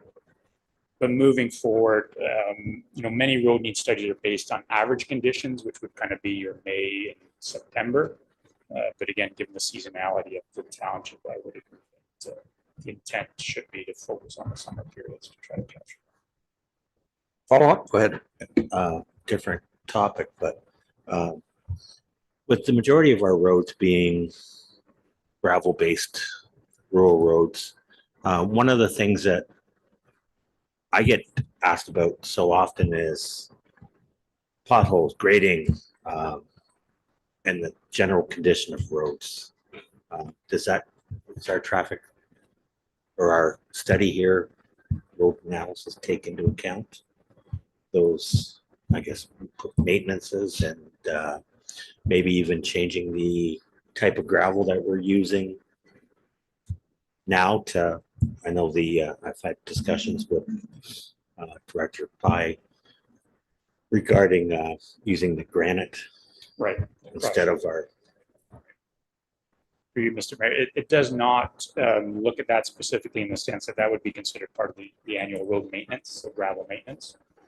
It really focuses on the overall condition of the capital level improvements, but there is the understanding that those would have to be addressed through the regular maintenance. And I think you're fair, the crushed granular versus the pit run granular, 2 different products for different applications. General Manager, go ahead. Through you, Mr. Mayor, just to follow up on that as well, is that this study is meant to be that the evidence and the data behind the current condition, those maintenance pieces are the piece that staff bring forward. So when we're looking at that annual outlook of this is the road that needs to be done, we do take into consideration what the level of complaints, what the level of service that we're able to provide, what challenges we have. So that's where this study is then complemented with that operational knowledge to help inform the long-term plan and maybe change that priority listing that comes specifically just from the data and the conditions. So that's the staff perspective after we have the study. That's what I wanted to hear. just so that was out there in the public. So thank you. Counselor Bell. Thank you through the chair. My question is around good roads and rural road safety. So when you're eliminating widening of a road, for example, and I recognize very well that we need to do that for financial reasons. Can you speak to how you look at good roads to inform that decision making so that there's an understanding that the safety element is still there, and the road widening is based also in the safety and not just in the financial or that traffic data? Go ahead, Michael. Thank you. I think it really comes down to a combination of the road user and the practicality and the available funding, as you said. So yes, in an ideal world, we're widening out, we're providing 1 meter shoulder. So if there are other road users, not just vehicles, pedestrians, cyclists, they have ample opportunity to all coexist. The reality of it is there isn't the funding to allow. So I think from our perspective, many of the roads are low volume roads where we don't see the increased safety risk that might be seen on a higher volume road. Obviously, if this was an active transportation corridor that saw an increased number of pedestrian cyclists, then I think that would warrant concessions for, if not with the wider road to standards, other facilities to better accommodate them. I think from what we've seen, they all seem to be very low operating levels. So maintaining the existing widths and recognizing we've not heard or not aware of issues that exist otherwise to suggest that the road as it currently exists is not safe. We're comfortable moving forward. Carry on. Thank you. I have just one more after this, but just so on that. So for example, we do have a trails network, and we do have areas where the trails network is accessing the roads, and we don't necessarily have bike lanes, and we don't necessarily have very wide roads in those areas. So I wonder how that might be addressed over time. So I guess that's what I'm saying. Is that also part of the consideration? So if I just use Lakeshore, for example, and the cycling route is often used, and there is maybe not a lot of traffic on Wednesday, but certainly on Saturday there is. Right. So how do you factor that into the decision-making process? I think that's where, in looking at the priorities and the evaluations, if staff can bring those considerations in, coupled with the numerical analyses, and say that because of these reasons, this road should be widened to better facilitate active transportation, that would be an appropriate avenue there. So we're still going to focus on local decision making and informed by the data that you're providing. Is the easy approach. Thank you. Okay, and then my next question is this. So when we look at the need study, and I don't want to be ward or road specific, but just because I have an example, so that's why I'm choosing this particular road. Turtle Path is a road in Lagoon City where residents have remarked that road has been moved out of the plan for years. So if I'm not seeing that in the plan right now, just without going into kind of an engineer's approach, how do council members explain why did this road that has been a sort of a bone of contention for a number of years get pushed out of the study? What was the criteria that said this road's in and that road's out? I can speak to the numbers through you, Mr. Mayor. Looking simply at the condition of the road, that pavement condition index, evaluating them in context of the standards and deficiencies, and then looking at the cost of improvements and the traffic volume, that all comes into bear in first identifying if there is a deficiency, and then second ranking and prioritizing them. So if Turtle Path, for instance, and I'm not familiar with it, I apologize 100%, if it has a low volume of traffic, it may get pushed down the volume. If it has a high cost of improvement coupled with that low volume of traffic versus another road that has a lower cost of improvement and a higher volume, and that's where the two would be separated. So we've tried to look at it just in context of the numbers. And then, as I mentioned, if there's further evaluation necessary from the township perspective, that's where it may increase that needs to accelerate or decelerate. Yes. Just one more, thank you. Okay, so then I guess from a best practice kind of perspective, because what you would ultimately not want is council members sitting around the horseshoe here talking about, I want my road in my community done. And so how are staff guided, or how do you help staff recognize how to make that decision, how to start to look at the local priorities? And is there a best practice that you're able to provide that helps them make the decision in a non-political or a non-agenda way, and says just these are the touch points of the data that helps you make that decision, and then helps council rationalize that decision to the public? Go ahead, Michael. I think that's exactly what this study is trying to do, or has done, and I hope we've laid it out well enough that it's all based on the metrics and the numbers. You're absolutely right in context of many municipalities will look at, on a ward basis, we need to spend equal amount of money in each ward, regardless of priorities, or there are going to be those roads that are a continual concern from residents that are brought forward. So I'm not saying that the politics has to be taken out completely, but I think that's where we would leave it to you with staff working from what we've provided as the engineering basis, the unbiased basis, and then seeing if there is a warrant, or is there a need or a rationale to modify that basis. If that is from a political perspective, for whatever reason, then that's something that I would leave to you fine folks. Yeah, there's always going to be political policies in there somewhere, but I know in the past we did a focus on these little dead end gravel roads that were surrounded by asphalt. So, you know, you'd have to drive a grader miles and miles, and we kind of did a focus on those. Now I'm seeing personally like the 133 dead end roads without proper turnarounds being the fact that they're in danger of losing services. That's something that needs to be prioritized, traffic counts or not, because they're going to lose services if it's not brought up to speed. So it all depends on how council prioritizes which is most important to them at the time. I do like the fact that you're focusing on the maintenance when you see roads cracked, getting that sealed up, because if you lose the base, then it all of a sudden just isn't a quick pulverize. No. You've got to reconstruct the entire road again. And that I've seen that happen in the past, where a project just kept, well, at least there's no potholes. Yeah, it's cracked, but at least it's paved, at least. And then you're into a major overhaul when you have to get in. If you can prolong that, keep it sealed, does better. Unfortunately, in Ramara, and I know you've seen this firsthand, we'll go in for a simple pulverize and repave, and then get surprised of what was actually under the road in the first place. We've encountered that. There's no way to factor that in. I mean, no, not in this evaluation. And I would suggest that as you go forward, particularly with some of the larger capital programs, you know, if there is a concern, then that's where you could do some geotechnical investigations, or even just get a backhoe out and dig a pit to try to get an understanding as to what might be out there to eliminate those surprises. Yeah. Okay. Questions, Councillor Bell? Sorry, I just had one. Wait, and then I'll come back to Sherry. Councillor Snatch. Through you, Mr. Mayor, to the Director of Infrastructure. When was the last time a report like this was done? Through you, Mr. Mayor, I believe the last one was 2013. So this has been long outstanding.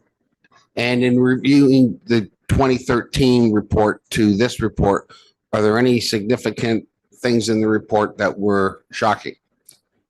Through you, Mr. Mayor, not particularly. During that time, the township was still very active in its maintenance program. So a lot of those roads that had been identified as requiring to be pulverized, reconstructed, resurfaced, that work had been completed. Through the traffic counts and the assessment, none of our there was some very minimal movement in what class of the roads were. So there was not any really big shift. I do think that one thing that's a testament is that the state of the majority of the roads are in that good or very good. Part of a strong asset management plan is that you're always moving some things into that poor or very poor state, and that's where we do that renewal. The fact that that's not where the majority of our roads are, that's a testament to the work that's been done previously. Last question. So basically then the roads have been re-examined, and is there a new list that shows which got prioritized up and which are we're now saying, and when can we have that list? So through you, that's part of the report. The easy place to go to, and it's a really long engineering report, is Appendix H. And that is the improvement priority list. And from there, it spells out the next 10 years worth of work. However, again, that's the data-driven piece. And part of my staff report bringing forward today is that we need to do some shuffling even in that priority 1 year, just because of current needs and current projects that are going on. So there is going to be a little bit of shuffling, but that priority list is Appendix H. Thank you. Okay, Councillor Bell. Thank you. Just the one last question is this, as far as taking roads from surface and then back to gravel, and I have spoken to colleagues in other places, and I know that there's a number of municipalities now, including this strategy because of the cost of continuing surface roads. So I just, can you speak to that?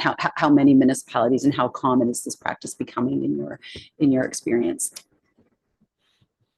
Thank you. Through you, Mr. Mayor. I know we've recently done the Township of Oromodonte, and years back they implemented a program whereby they wanted to hard surface everything. So they went out on a paving strategy. And unfortunately, as you alluded to, they didn't always look at what was underneath the road. So while pavement should last 20 years, their pavement strategy was lasting 10 years. So they were definitely looking at, okay, yes, we paved that road. It's in bad condition. We can't afford to repave it. We're not going to just repave it without fixing it because then we're going to be in the same position 10 years later. So we are going to let that revert back to a lesser standard. So they've certainly done that. And I think some of the other more rural municipalities to the north that we've been involved with, they are looking at that strategy as well. Obviously, on the flip side, you've got public sentiment and desire, and there's often engineering reasons why you want a hard surface. As I mentioned, if you've got a gravel road down to the south and it's surrounded by asphalt roads, let's pave it so we don't have to run a grader down there every other week. So there's arguments for both. I think the challenge will be, as I mentioned, kind of getting the public to accept that. I know what we experience. You've got a gravel road, they ask for a paved road, you pave it. Now there's issue with speeders. So sometimes you can't win for trying. But you will get some that will be not pleased that they've gone to an asphalt to it. No political win on that one, but I also seen the ones, yeah, we pave and now we want speed bumps. Well, I mean, the gravel roads, there's a lot of speed bumps out there right now because of the time of year. Any other questions from council members? Councillor Tuyu. Thanks. Thank you for your presentation. I'm just curious, on slide 26, you've got two diagrams of turnarounds. One's like a hammerhead style, one's a turning circle. I'm just curious for the hammerhead one, what would be the maximum size of a vehicle that would accommodate? I believe both of these are township standards, so they would accommodate your snow plows, your garbage trucks, your fire trucks. Okay. All of that nature. Okay. And then transport trailer might have a little bit more difficulty, but RVs. Okay.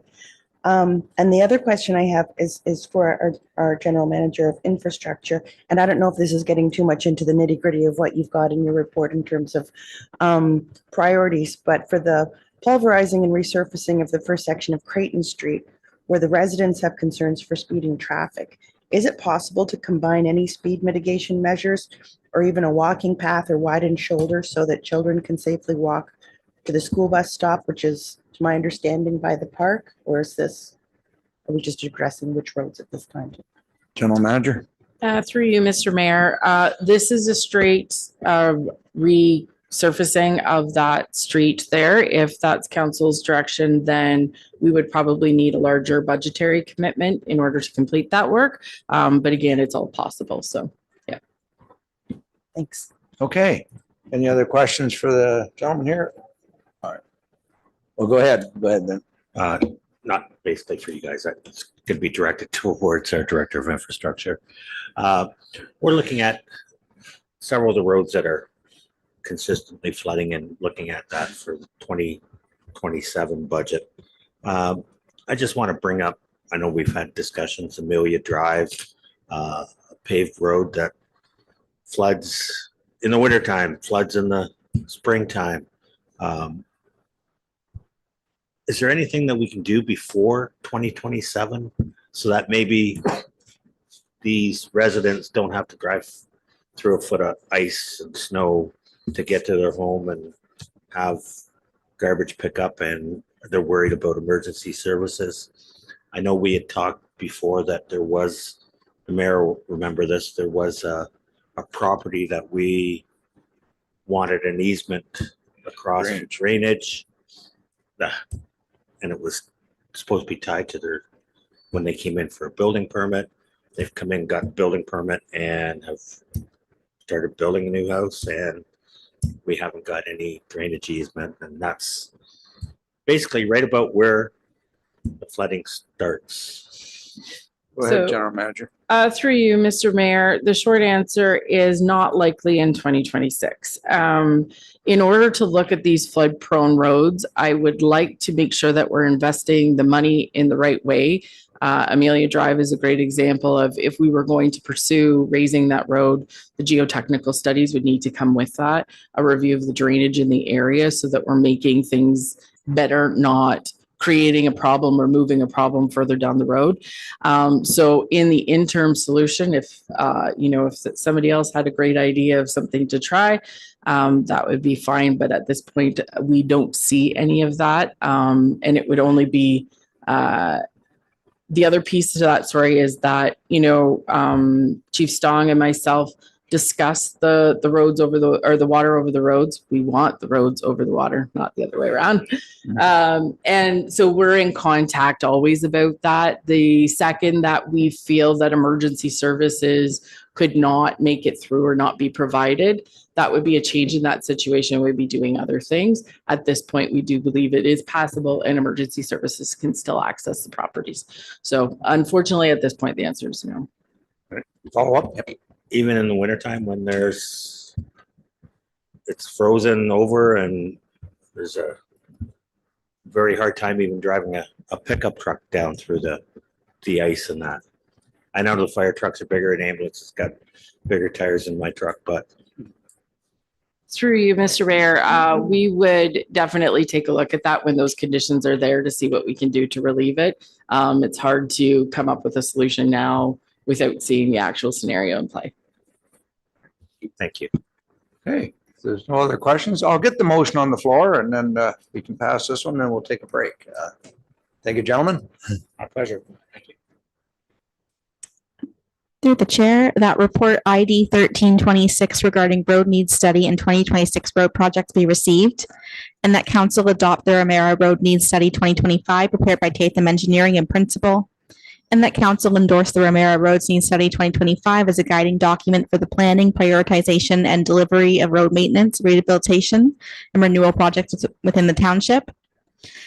And that council approve the proposed roadwork program for 2026, including bridges 18 and 19, Ramara Road 46, Side Road 15 to County Road 169, Lakeshore Drive, Concession Road 3 to Simcoe Road, Birch Road, Creighton Street, Highway 12 to Winchester Street, Concession Road 12, Side Road 25 to Margaret Orr Boulevard, Rama Dalton Boundary Road, Kett Road to Fairgrounds Road, and engineering and related works.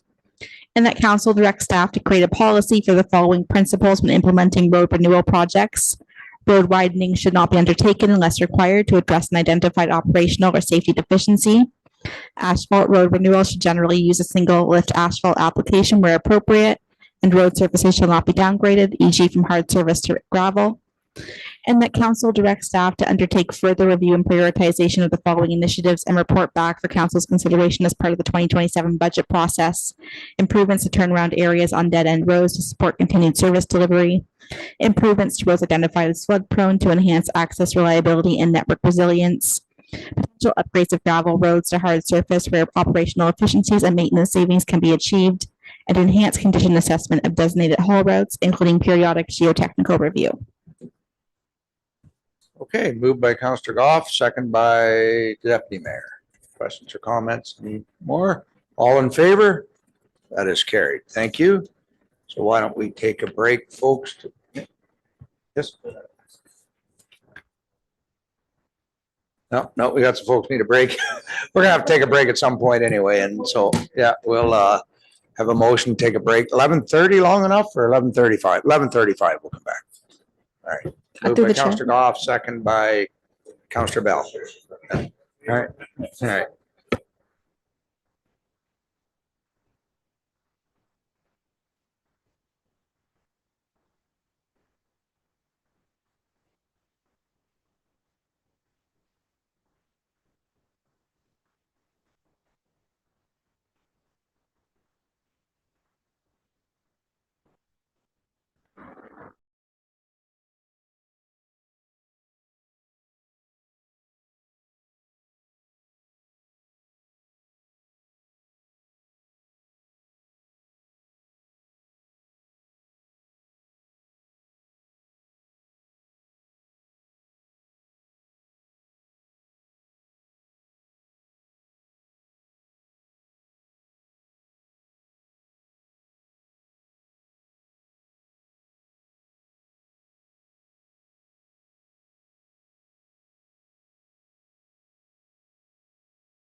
We are ready? Good, we're back. So then we are now on to the joint 11.52, the joint compliance audit committee. If you want to put the motion out, please. That report CD 1326 regarding the Joint Compliance Audit Committee 2026 municipal elections be received, and that council approve the Township of Ramara's participation in a Joint Compliance Audit Committee facilitated and administered by the County of Simcoe for the 2026 municipal and school board elections, and that a bylaw be presented to council prior to October 1st, 2026 to establish and appoint members to the Joint Compliance Audit Committee with participating municipalities within the county. Perfect. Mover to put it on the floor. Councillor Goff, second by Councillor Snutch. Pretty straightforward. Any questions? One of those mandated, didn't think so. All in favor? That is carried. Thank you. And now LCP Quarry Limited. So got a couple options here. So why don't we have some discussion here and see which way council wants to go. Who wants to? Councillor Two, you start us off. Thanks. I've just got some points as to why I would be voting for option 2. It is outside of the site and therefore not part of the site plan. This way it leaves it in the hands of the township and council, and therefore it's a lot more easily amendable than if it were part of the site plan. I mean, the applicant has agreed either way to be to the trucker protocol. So again, it doesn't need to be on the site plan. LCP is required to enter into an agreement with the township for the upgrade of Concession Road 2, and the trucker protocol could be addressed as part of that. The MNR does not support including it on the site plans, so we would lose if this went to the OLT, which would cost taxpayers, as well as risk losing the 600 acres of shoreline wetlands and Alvar that the owners had agreed to donate. And the very comprehensive traffic safety plan and trucker protocol that we secured with Fowler for the Fleming Quarry, which is in the middle of a shoreline residential area, is not even on their site plans. It exists externally and was signed by Fowler, the township, and the county. Okay, thank you. And as far as the cameras, they will have cameras through the site. They will have them shining on their front gate entrance, but they were afraid to have it out shining on the road because they actually get complaints from the public. Why are your cameras shining out on the public streets? So believe it or not, that can be a kind of a red light for them, but they will have cameras that do show the entrance. Councillor Snutch. Yeah, I definitely disagree with Councillor To You. And I would not be willing to move forward with this until I see the signed truckers protocol ahead of time. And it especially disturbs me that Mr. Kirby or Mr. Scott, can't remember which comes first, Mr. Kirby has done probably the same thing that we did at council. We started making recommendations later. I'm sure we should have made our recommendations earlier, but so should Mr. Kirby. He seems to be showing up. We've never seen Mr. Kirby here. The fact that he doesn't expect his trucks to stop at the concession 2 before pulling out is a little disturbing. Even if he doesn't, those are the things that have to be in the truckers protocol. When I voted on this before, it was on the basis that we would have everything wrapped up in the truckers protocol, including the fees that they're going to have to pay on a regular basis to make sure that concession 2 is maintained. So I won't be supporting this. Thank you. Councillor Bell. Thank you. I think for me, the decision is relatively easy. At the municipal level, we don't have the opportunity to supersede governance that's beyond us. And so we don't have the opportunity to change how roadways are used from this perspective. And so I think it's an easy decision. And then aside from that, I don't think that the proponent said that people shouldn't stop. I think what is said is that the rules are what the rules are, whether it's that truck or my car or any vehicle. So I think we should be careful with that, because I don't think that that's what the proponent was saying. And thirdly, I think this is an opportunity where we are seeing a balance between what's being taken and what's being given with the arrangement for the land for Couchiching Conservancy. So I think the important thing is that I would like to see this as a positive first step about what can happen when we work with our largest corporate, our aggregate producers, and how we can work together for the better and for the future of our municipality. So I would not be supporting any kind of objection to this. Thank you, Counselor. Any other comments? If not, I will, okay, go ahead, Counselor Fisher. Yeah, I can just echo what Councillor Bell and Councillor To You had stated regarding objections, or not objecting, actually. Some of the things that were requested from the municipality and how they've just chosen to massage it by the response correspondence from Mr. Kirby, and keeping it off the site plan. Councillor To You had stated that, you know, the different ministries, that's where it is. If we were to go and try to overstep, we have no mechanism of any type of enforcement. We don't have any right to see what the camera captures. And my biggest concern with the cameras from the get-go was for public privacy and public safety. Living where I live, passing gates all the time, being in the different scale houses, seeing the monitors, monitoring the comings and goings of not just their vehicles, but everybody in that area is a huge concern. Those have since been addressed because I reached out to the privacy commissioner before I was on council and had them addressed. There was opportunity for people to know when I was home alone, when my daughter and my son were home alone, when nobody was home, to make the homes in the area vulnerable. So having cameras on the roadways, and I think it's actually protected under a federal act about privacy for corporations and businesses. So I think it's far overreaching to expect anything more than beyond that to pick up public roadways for as far as the cameras are concerned. And same thing with the stop signs turning on to concession too, because that stop sign's on public property, the Highway Traffic Act. There's no enforcement on that stop sign. It's actually considered to be used as stop, sure, if it's, but yield. There's no requirement to stop under the Highway Traffic Act. It's not a finable offense. Okay, so Counselor Snutch. We should be fighting for our residents in this situation. I can't believe that we're going to go through this in a few more times because they're never going to agree to our truckers protocol. This is just strategy on their point. They'll get us to get this once through, and then we come along with the truckers protocol and they're going to argue that. Then we're going to get into the Hall agreement and they're going to argue that. So this is not the end of this. I think it's wrong to not think about the residents first. Okay, so noted. So I'm, Counselor Goff, I don't think you spoke yet. Yeah, no, I haven't spoke yet. Thank you, Mr. Mayor. I think we learned a valuable lesson when our last OLT hearing with Fowler, and a lot of the items that we received afterwards were after the fact, by actually sitting down and talking with Fowler Quarries and getting some of the things that we as a municipality wanted.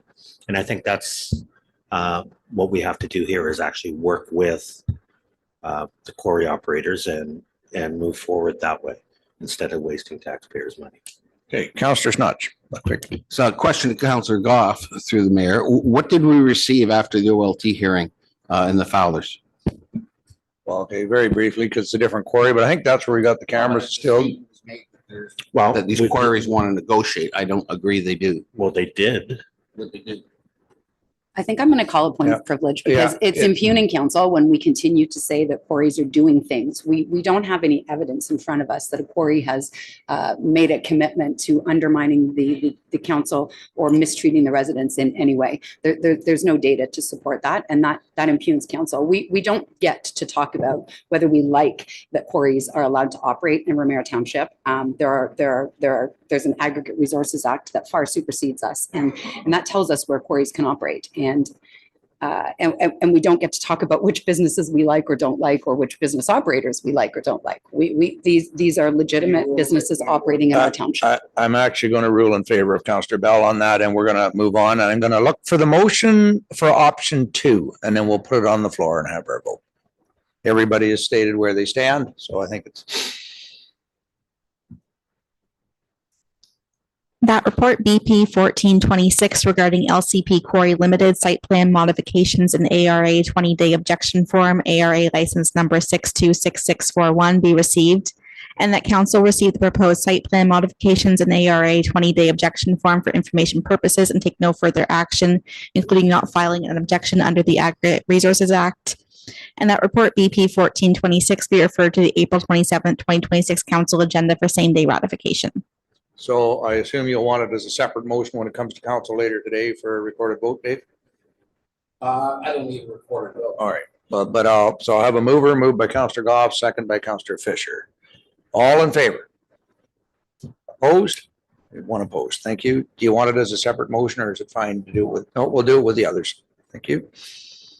So we are on to 11.5.4 physician recruitment. And I'll go ahead and get the motion put on the floor. That report CS 1126 regarding physician recruitment, commitments and contractual considerations, open session be received. And that the Director of Corporate Services / Legal and Chief Administrative Officer be delegated authority and directed to negotiate and execute an agreement relating to physician occupancy of the Ramara Medical Center for up to 3 years. And that the Director of Corporate Services / Legal and Chief Administrative Officer be delegated authority and directed to negotiate and execute an agreement relating to a formalized funding relationship with the Aurelia and Lake Country Physician Recruitment Committee. And that council approve a 2026 allocation of up to $50,000 in the general tax rate stabilization reserve to support transition expenses between Good Doctors and support of the Aurelia and Lake Country Physician Recruitment Committee. And that the annual budget expenses currently allocated to Good Doctors be reallocated to the Aurelia and Lake Country Physician Recruitment Committee for a period of up to 3 years. And that report CS 1126 be referred to the April 27th, 2026 council agenda for same day ratification. Okay, moved by the Deputy Mayor, second by Counselor Fisher. Questions or comments? I think we, question, go ahead, Dave.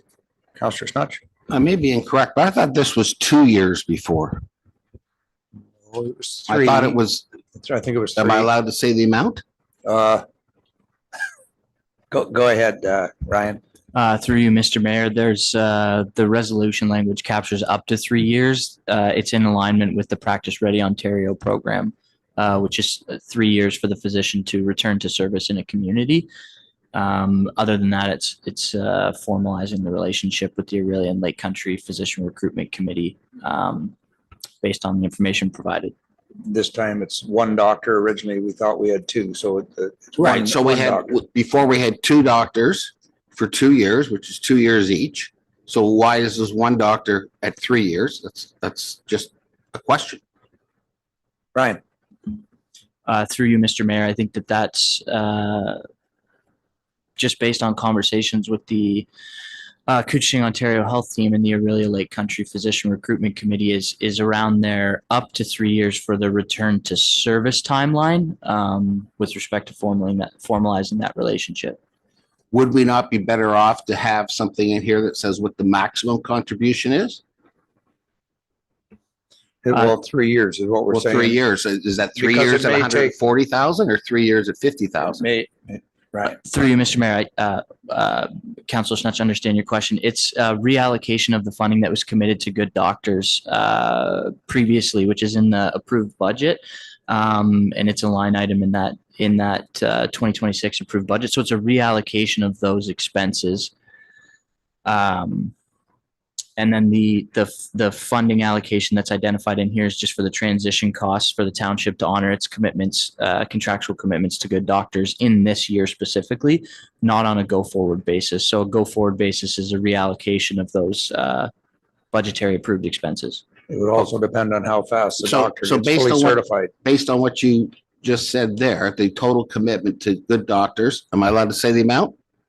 Yes. Was about $150,000 a year.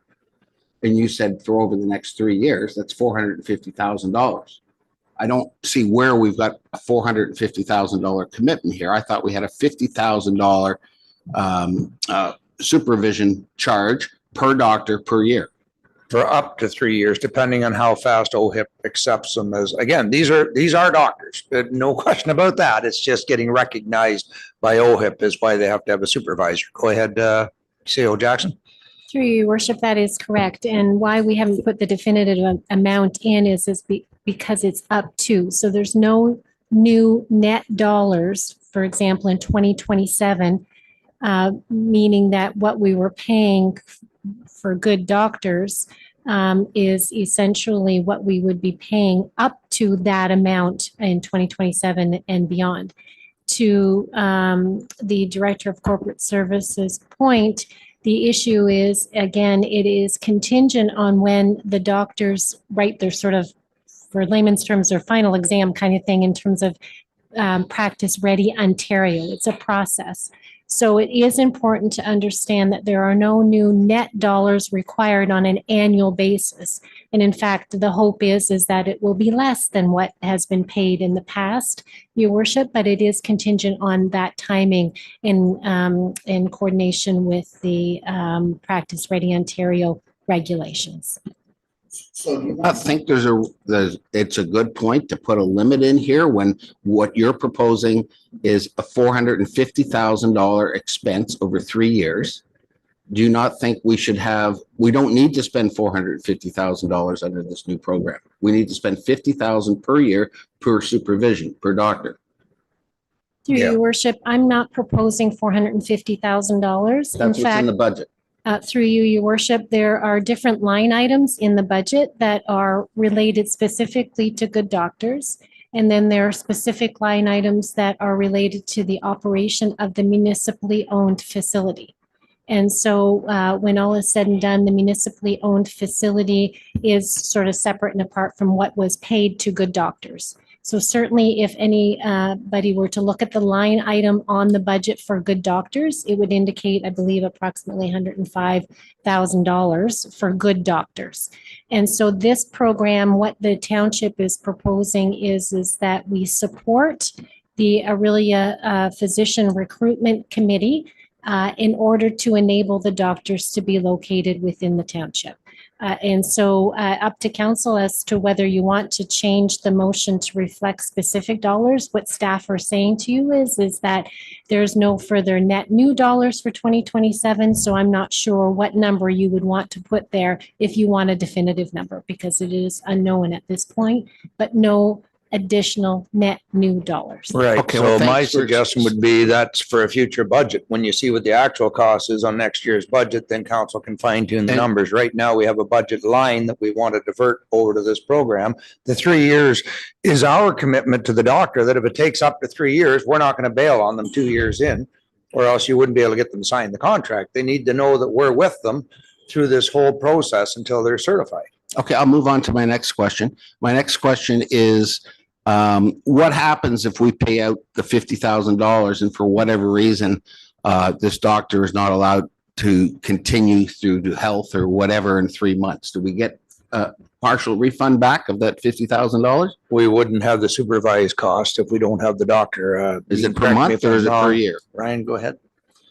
Through you, Mr. Mayor, that would be an informative piece of the contractual agreement with that physician, understanding the contingency of those timelines on when they can write their exam. My question is there any, once we pay the $50,000, are we paying it monthly or annually? Go ahead, Ryan. Through you, Mr. Mayor, it would, based on the reallocation of that expense, that would be an annual sum in terms of how it's paid. I think is part of that broader consideration in a contractual relationship with Aurelia and Lake Country Physician All Recruitment. right, and are there provisions that if something happens, unfortunately, to the doctor being able to practice there, are we getting a partial refund back? Has that been considered? Through you, Mr. Mayor, yes. Thank you. Okay. Do I have any other questions on the doctor recruitment fees?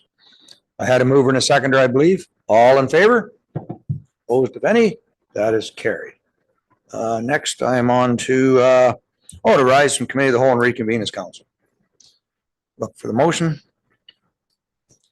That the recommendations of committee of the whole be referred to the next regular meeting of council to be held on May 11th, 2026, with the exception of the following items, which shall be referred to consent agenda B today. Motions arising from closed session, item 11.1.1, update contractual relationship with Good Doctors, Inc. Motions arising from closed session, item 11.1.2, litigation update, notice of application, Ontario Aboriginal Housing Support Services Corporation. Motions arising from closed session, item 11.1.3, physician recruitment, commitments and contractual considerations, closed session. Departmental reports, item 11.3, LCP Quarry Limited, site plan modifications and ARA 20-day objection form, ARA license number 626641. Departmental reports item 11.5.4, physician recruitment, commitments and contractual considerations, open session. And that committee of the whole rise and council be reconvened at 11:57 a.m. Okay, so moved by Counselor Goff, second by Counselor Fisher. And so we will be doing the quarry one today as a ratification on the doctors and then all the closed camera stuff. Okay, all in favor? That is carried. So we are now on consent agenda A. These are the reports from our previous committee of the whole. So we have the library make sure I got the right ones. Yep. So you have a motion. I don't think anybody wants to pull in. There's two of them here. It's the library board, number of board members, and the electronic retention records were the two that were on the last consent. Through the chair, yes, we do have them together. If anyone would like to discuss or vote on these separately, please let me know. What recommendations as set out on consent agenda A, reports from the April 13th, 2026 committee of the whole meeting be adopted as presented, including the following items. Item 12.1.1, amendment to Ramara Public Library Board bylaw, number of board members. Item 12.1.2, retention of electronic meeting recordings. So nobody needs them as a separate motion, I don't imagine. So moved by Counselor Fisher, second by Counselor Tuyu. All in favor? Opposed of any? Oh. Not opposed. I just wasn't there at the meeting. Oh, okay, yeah. All right. So that is carried. Thank you. So that takes care of item 12. Second here. Okay, consent agenda B, reports from the current meeting. And we just listed them off. That'll be I'll let you read it, Madam Clerk. Through the chair, so as with consent A, please let me know if you'd like any of these reports pulled for separate discussion and vote. That recommendations as set out on consent agenda B, reports from the current meeting for the regular meeting of council held on April 27th, 2026 be adopted as presented, including the following items. Item 13.1.1, update contractual relationship with Good Doctors Inc. Item 13.1.2, litigation update, notice of application, Ontario Aboriginal Housing Support Services Corporation. Item 13.1.3, physician recruitment, commitments and contractual considerations, closed session. Item 13.1.4, LCP Quarry Limited, site plan modifications and ARA 20-day objection form, ARA license number 626641. Item 13.1.5, physician recruitment, commitments and contractual considerations, open session. Okay, can I have a mover? Moved by Counselor Bell, second by Counselor Fisher. Questions or comments on those items? We just dealt with them today. All in favor? That is carried. Thank you. So now we have the correspondence C, which is for council direction. We have two of them here. Through the chair, yes, the first item is 15.1 regarding the Climate Action Committee terms of reference. That council provide direction on the proposed amendments to the Climate Action Committee terms of reference as requested by the committee, and that the proposed amendments as directed by council be forwarded to the phase 2 governance review for boards and committees for further consideration and potential standardization. So through the chair, with this one, we are looking to see if council has any direction on what was proposed in the memo from the Climate Action Committee. And then if you do, we can before this motion is put on the floor, we can change the wording, or if you'd like to put it on the floor and introduce an amendment, we can certainly do that as well. Perfect. Yeah, it's heading to the governance review, but is there anything we'd like to see changed from the recommendations? They look straightforward. And myself, Counselor Tuyu. Just if I could quickly speak to it as chair of that committee. This is just some administrative housekeeping that two of our members, one of whom works for the Lake Simcoe Region Conservation Authority, the other with the Simcoe Muskoka District Health Unit, who have worked extensively on building climate action committees for several other municipalities. They feel this is the standard and consistent language, mandate, and purpose. This will make it a lot easier for us to be aligned with our neighbors while remaining compliant with Ramara's strategic priorities. Perfect. Will you move the motion then, Counselor? Seconded by Counselor Goff. Any other comments? All in favor? That is carried. Thank you. And 15.2, the outdoor market. We have a motion. Through the chair, so this is another one where we would be looking for direction from council on what route you'd like to go. So the motion right now is as follows: that the correspondence from Joanne Cutler on behalf of the Brecken Outdoor Market regarding requests for approval of park rental and support for the Brecken Outdoor Market 2026 season be received, and that council provide direction on support for the Brecken Outdoor Market for the 2026 season.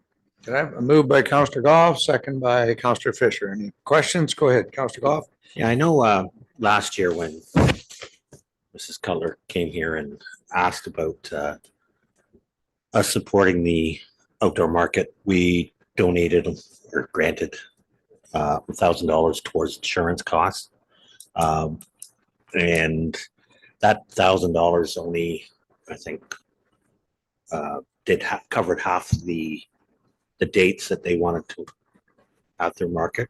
So they were able to raise funds for the other half the days. This is basically, they still need a grant of some sort. I don't know whether, I think last year we told them that this would try to be the final year last year. But this is only the second year where they've had to pay insurance costs. In the past, they haven't. So they need some sort of boost to at least get the market started and up underway. So whether it's, $700, $500 just to get them started and up and running so they can raise funds to cover the rest of the costs for insurance, or even if they have to reach out to Simcoe County and maybe this is something that the warden can help them with. So I know they're asking for 1,000, but if we're trying to get out of this game, then 750, so at least get started. Get the ball going. Well, I think we're saying we will support them again for this season. I know they're trying. I don't even think they have a bank account yet. They're just it's all volunteer run. They're just trying to get it going and keep it going. So through the chair, we would need direction on what you would like that support to look like. As the motion's on the floor, we would have to do this as an amendment. So we would just need something that's put forward on how you would like to give that support. So you're looking for a dollar value? Is that what you're getting a nod? What do you got there, Councillor Goff? I'm looking around council and I don't know whether $1,000 will go through again today or what was it last year? I think it was 1,000, up to 1,000. I think we said to help them get their insurance going. And yes, through the chair, it was $1,000 last year. Yeah, I'll try 1,000 and. All right, I have $1,000. I'm not much of an auctioneer, Councillor Fisher. I think you were my seconder.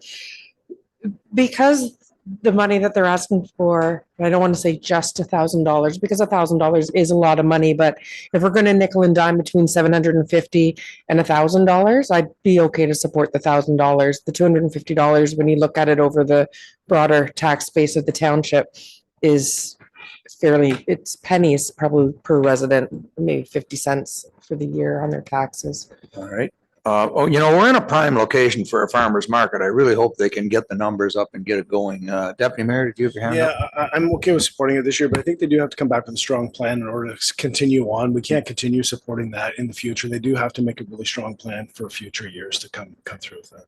Is there something we can ask for, like a deputation at the end of the season? Maybe a follow-up with how the market went, or would that be, I guess it'll be a new council next term anyway, so maybe that would be premature. Councillor Bell, I think you had your hand up. Thank you. I just a comment with regard to that. It would be great if the market would be able to tell us how many visitors they have, so that moving forward, it's easier to make that decision. So some kind of data that helps in the decision-making process. And I'm not opposed in any way to supporting, but I would also say, and this is just a comment or a reminder, we don't have a policy. So for example, we did not support the Terry Fox run for $550, but we're supporting the market for $1,000. We supported books for babies, but we wouldn't support Terry Fox. So and I've often heard council members say, and I quote, it's not up to council to decide how taxpayers deliver their philanthropy. So I guess I'm just kind of highlighting again that council is hopeful that a staff report will be returning so that we have a clear policy on when council allocates to particular groups and when it doesn't, so that it isn't about my community, my ward, my pet project, or the thing I care about, but rather there's a structured policy that helps us make these decisions. And to be clear, I'm in support of the market. Yeah. Just so that nobody walks out and says I didn't support the market. All right. So I guess the only thing we'd want to add, if we up to $1,000, but we're gonna want some kind of report from them on numbers that are through and how many vendors they had, some kind of follow-up so we can start tracking this. Through the chair, I do have a draft ready, so we would just, we can put it on the screen, and then if council has any wording changes or other things they would like to see, we can revise.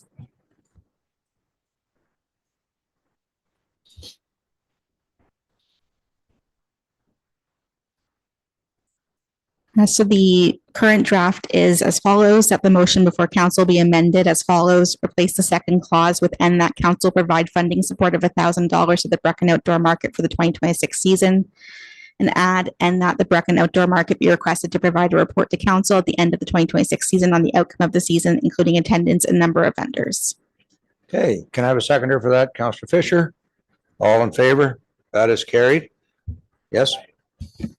Just, I know we've already voted on it, but that $1,000 goes towards insurance costs. Yeah, that's all we Because it fund. doesn't say that in the motion. Yeah, that's, So and so now it'd be the motion as amended that you'd like me to pass, which, and then we'll make sure, yeah, that is towards the insurance. That's the only cost we have on that, right? Through the chair, yes. The motion would be now as amended. So we do have a mover and a seconder, so we just need to vote on the motion as amended. All in favor on the main motion as amended, that is carried. Thank you. Motions, postponed motions, we have non-planning motions. Deputation motions, yes, for our Couchiching Health team here. That the deputation from Jillian Fennick of the Couchiching Ontario Health Team and Melanie DeLion and Marino Fernando Pool of Aurelia and Lake Country Physician Recruitment regarding an update on physician recruitment be received, and that the mayor be authorized to send correspondence on behalf of council thanking the Couchiching Ontario Health Team and Aurelia and Lake Country Physician Recruitment for their partnership, advocacy, leadership, and collaboration throughout the physician recruitment process. Perfect. Can I have a mover? Moved by Counselor Bell, second by Counselor Tuyu. All questions or comments? Yes. Actually, just a comment. I should have said this morning. I said my thanks to Melanie for meeting with me all the way back then and at the beginning of this process. But what I didn't say is also a thank you to Jillian, and Jillian's leaving. So her secondment is not leaving, but her secondment is at its end. So I do want to say thank you to Jillian as well for facilitating all of this process. And I don't think we know yet who her replacement is, but I do want to just shout out to her, and I should have done it earlier. So thank you, Jillian. Perfect. Yeah, no, they worked hard for us. All in favor? That is carried. Thank you. Notice of motion. Yes, I don't have a notice of motion, but I have a notice that's been previously given. And that's a notice of motion from Councillor Snutch, second by Councillor Tuyu. Go ahead, Madam Clerk. That when litigation is commenced by or against the Township of Ramara, the Township Solicitor be directed to provide a council information package memo to council advising of the matter in accordance with the CIP process set out in the procedure bylaw. And that council be further advised by way of a CIP memo or report at key stages of the litigation, including A, any material change in the status, scope, or potential exposure of the matter, and B, the resolution or disposition of the litigation with the timing and content of such updates to be determined by the Township Solicitor, Clerk, and or CAO. And that as determined by the Township Solicitor, Clerk, and or CAO, the CIP memo may be public or confidential depending on the nature of the litigation matter and applicability of Section 239 of the Municipal Act 2001. Okay, so it's on the floor. Do you want to speak to it, Councillor Snutch, or do you want to have Brian do some comments? How would you like to proceed? I think it's self-explanatory. I want to make sure that council is exposed to all potential litigation. I'm not in a rush to get this through today. If there's any recommendations on what we could do better, such as having some type of legal summary available so we can look at it very quickly to say, oh, geez, I forgot about that. That was 18 months ago. We still haven't finalized it. But it's just a matter of making sure that we get all the legal correspondence, whether it's initiated at our lawyer's level or at our internal legal department, and some way of making sure. I know staff is trying to update the council as much as possible, but things get missed. And I want to make sure that even if we get new management down the road with a CAO, I hope not, then we won't lose some of these systems that we put in place. And that's really all I have to say. All right, Ryan, do you have anything? I think you were heading in this direction anyway, were you not, sir? Through you, Mr. Mayor, yes, staff is more than happy to continue committing to these regular updates. Councillor Bell. Thank you. The only thing I don't notice here, and it may just be that it will be included in whatever gets onto the council information package, but this doesn't talk about the total cost of this litigation in this motion. So it's not specifically saying that council will have an understanding of what each particular legislation is costing as it moves forward. And I think that that's an important piece because what it costs might impact on what council decides to do with any given particular litigation. So I would want to see the motion include specifically that there's a deeper understanding of the cost. And I know it's saying on the council information package, and it's just a very general statement. And so the when is also, and I'll just use an example. So the contempt, for example, the way that I learned about that was through William Matters and not through the municipality. So to say in the council information package, the question is when. So can we be specific that when do you first report to council there's a litigation that is commenced? And then how often do you update the council information package? And then back to the budgetary piece back in 24, I was supported by council in a motion that the legal fees that the township is spending have a place on the budget so that it's easily identifiable. And whether that was by department or overall, the CAO at the time was going to determine how that was best reflected in the budget. And we haven't seen that happen. So I think this is a really good start. And anybody who could read my email would know I've been asking questions about updates on litigation since the beginning of the term. So I'm very much in support. I just think that the motion needs to be tweaked to add some more specifics around when this capturing happens and how the funds are being allocated so that we can make better decisions or the best decisions more accurately. The fund's a little trickier one because the bills don't necessarily come in as the information's coming in. Maybe CEO Jackson, you can help us a bit on that one because that's the trouble with the funds. We don't even know the full cost of the last two trips yet because the bills. Yeah. Go ahead. Thanks very much, Your Worship, and certainly just to maybe unpack a little bit of that information. What you will see moving forward, depending on the nature of the litigation, is there will be, in some cases, full reports to council to give full sort of status updates of various files. And as council's well aware, we have financial sections within our report. So whenever possible, we will ensure that the current financial information is contained within that financial section of your report. The CIPs in some cases might just be, again, CIPs are used for, pardon the acronym, but for FYIs, for your information council. There has been a matter that has been brought forward and it can include all different sorts of litigation. So the CIPs typically will be for council's information and wouldn't have the specifics of the financial situation, but you're reporting to council via an actual council report, whether it be in closed session or open, if it is applicable to be an open, would have the financial outcomes of the litigation matter when we are aware of them, to the degree that in some cases, the solicitors that are billing the township, sometimes it is right on mark, 30 days, and sometimes it's longer.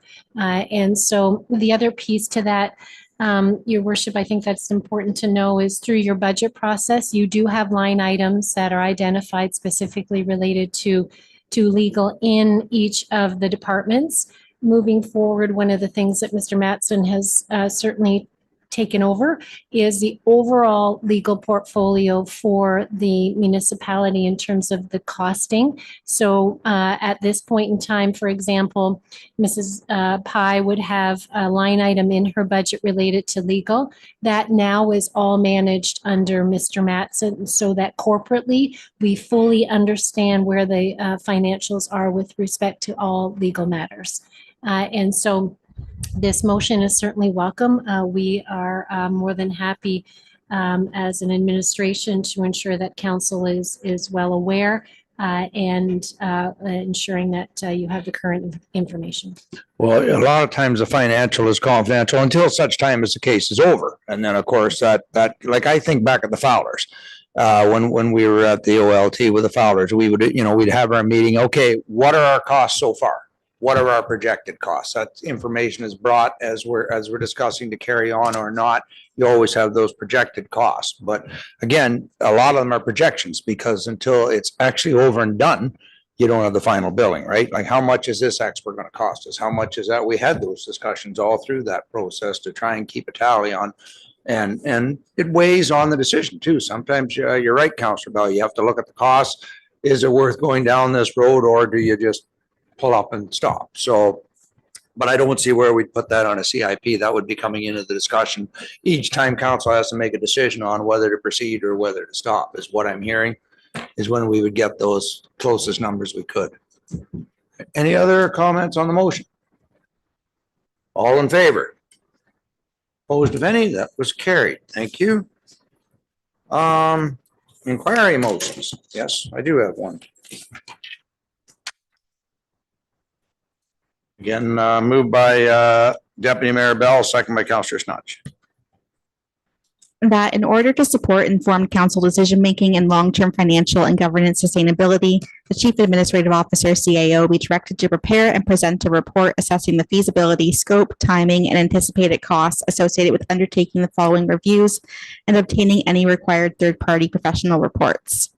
A comprehensive assessment and analysis of the township's overall financial systems, internal controls, and fiscal condition, including recommendations to strengthen and optimize these systems over the long term.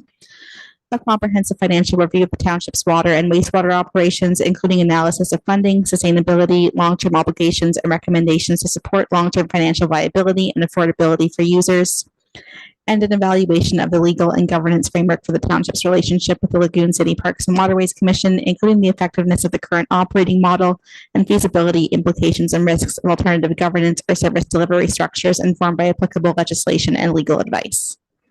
Okay, I will turn Deputy Mayor, your motion. Sure, it is self-explanatory. I think this is something that we've heard every council member request at some point in our term here. I believe that with CAO Jackson and her skills and her background, this is an opportunity for her. She's reorganized the entire township, and we have the staff and the general managers in place, and she's had time to get her feet on the ground and see what's happening. I think it's important we look into this. I think the people have asked for this. I think it's good for our residents. It's good for us as council to make decisions, and I think this is the best time to push this forward. I guess what I'll clarify, we did have a request from the public that, yeah, these would be kept separate. Again, to do with sewer and water would be a separate study versus the township feasibility. Again, it's a little different when we do our manual reporting because there's a certain, when they're doing our financial and our audit, those are the rules. We're under, the numbers are combined because they need to be on those. But these are separate individual entities from what I understand. We'll look at each one separately. Perfect timing because I remember shortly after I became mayor, we did a very similar study on the overall function of the municipality. And we brought in a individual at that time and we restructured accordingly. And it's been, well, 12 years. Time to have another look. Councillor Snodge. Do we have an estimate of what this will cost? This will be more than one consultant, I would assume, because sewer and water, there's only a few of them that actually do that work, but I will defer to the CEO. Through your worship, at this point in time, the answer is no, we don't have an estimate. What this inquiry motion does is provides me with the direction to prepare a comprehensive report that would identify what would be included in these reviews and analysis. What I would hope to do, your worship, is to have this report prepared for council's consideration in most likely the first or second meeting of June at the latest. And that would then set the sort of roadmap of what this could look like, pending certainly the outcome of council support of it. Yeah, so we'd have it back in June, but the results would be coming to the future council. Correct, your worship. Just in terms of expectations, this would be my report to council identifying what would be included and required from a financial perspective, for example, in order to get this work completed. Perfect. Any other questions? Counselor Bell. Thank you. Just a comment really, and obviously I'm in support of this because much of this I have talked a lot about. So exhaustively, one might even say. So I'm obviously in support, but I think as a foundation, some of the things that aren't known that would be helpful for council, for example, are what bylaws does the municipality have as we speak today, or policies. So we learn about bylaws on the fly. So for example, on March 9th, there was a tender returned for the Bayshore Village improvement, the new system at Bayshore. And with that came a bylaw that was evidently carried in the year 2021. And that bylaw was what gave staff the direction to be able to apply for the 41 million in bundled projects. So, so we're at a disadvantage as council members when we don't even know what bylaws and policies exist. And I know we have a fair number, I suppose, posted at Ramara's website, but certainly not all of them, or I would have known that bylaw existed previous to March 9th of this year. Oh, sorry. We're moving on to bylaws. This is about a financial audit. Yes, it is. And we need to know what we're auditing. Then you should be bringing a policy forward which includes policies. Well, I don't know. I think, go ahead, Counselor Bell. What you're looking for is when we're doing this, and certainly the Lagoon City one, that bylaw that'll be part of what'll be looked at as part of this report. I think that's where the counselor is headed. Is that not correct, CEO Jackson? We'd be looking at, what's the name of that bill? Do you remember the number of the bill for Lagoon City Parkway? The establishment, whether it's Bill PR 11, but the establishing is 2001.50. But yes, so what I'm saying is like at the base level, there's still things that we don't know. So we don't know the bylaws, we don't know the policies. We don't even, we understand which department is responsible for what, but I don't think in the way that we need to do this kind of review. So I'm just hopeful that the base of the report starts with really the brass tacks of what do we have today. And it's nobody's fault. So to be clear, there's no finger pointing. It's that we're a fairly young municipality to start with in the grand scheme. And so there were a lot of bylaws and things that got moved over at amalgamation that are really outdated and we don't even all know they exist. And I find that sometimes those crop up for bizarre reasons and we don't know what to do because they're so old and so not relevant. So I feel like the beginning of it needs to be kind of what do we have now before we can even move forward with that report from the CAO. CEO Jackson. Through you, Your Worship, certainly I don't want to presuppose the outcome of any kind of report, whether it's my report or if in fact moving forward as a result of my report, for example, council supports bringing in a third party to do analysis. But in order for any analysis to be done, there has to be a review of what's currently in place. So that's a given in my opinion, Your Worship. So I think in order, for example, a consultant to come in to look at our financial systems, they're obviously going to have to look at what we've got in place in terms of policies, how we manage the systems and so on. So that would be part and parcel of this overall project, if in fact council does support, again, this particular issue pending the outcome of my report. Because again, I just want to be very clear, I would be reporting back to council on options and opportunities to do this kind of work. So I think that that's important. Just to further to Councillor Bell's point, one of the objectives that Mr. Mattson and Ms. Zanussi and I have had conversations about is having an internal council policy manual. I've lived with one of those policy manuals in my past, and quite frankly, they're fabulous because it is the big P policies. Those are policies that are passed by council in a comprehensive book that identifies exactly what council's policies are. That's a big project and certainly one that is on our radar so that those policies cannot be lost. And again, it's in one sort of comprehensive book that is very clear to the residents, to council, to staff, et cetera, et cetera.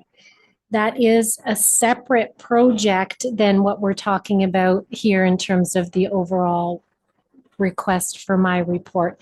But just to be very clear, your worship, wanting to let Councillor Bell know that this is on the radar and goals and objectives of Mr. Metz and Ms. Zanussi. Perfect. Yeah, this one's focused on the finances, but as you say, they're going to ask questions. Okay, why are you doing it this way? Well, there's a bylaw that says that. Well, then they may red flag that bylaw when they come back with their recommendation, say, okay, you need to change how you're doing this, which includes rescinding a bylaw to make the township more efficient. So that does all, if the bylaw is relevant to why we're doing something a certain way. And then you're looking at bringing a different report on it. Well, even grass cutting bylaws, new councillors may not know that we have a grass cutting bylaw, right? Yeah. Any other questions? That's good, but I want to say thank you because I don't feel like you can do one without the other. And I realize that it's a big undertaking. So yeah, thank you. Perfect. So on the motion then, all in favor? That is carried. Bills and bylaws. I have one bill. Through the chair, that Bill 2026.21 being a bylaw to authorize the submission of an application to Ontario Infrastructure and Lands Corporation, OILC, for financing of certain capital works of the Corporation of the Township of Ramara, the municipality, and to authorize long-term borrowing for such capital works for the issue of debentures to OILC be read a first, second, and third time and finally passed as a bylaw. Moved by Councillor Goff, second by Councillor Fisher. Questions or comments on the bylaw? Not seeing any. All in favor? That is carried. So just a confirmatory bylaw and adjournment. That bylaw 2026.31 being a bylaw to confirm the proceedings of the council meeting held on the 27th day of April 2026 be considered read a first, second, and third time and finally passed. Moved by Deputy Mayor, second by Councillor Tuyu. All in favor? That is carried. Thank you. And the adjournment, please. That the council meeting of the Township of Ramara held on April 27th, 2026 be adjourned at 12:28 p.m. Moved by Councillor Fisher, second by Councillor Goff. All in favor? I see nobody arguing that one. We are adjourned. Thank you.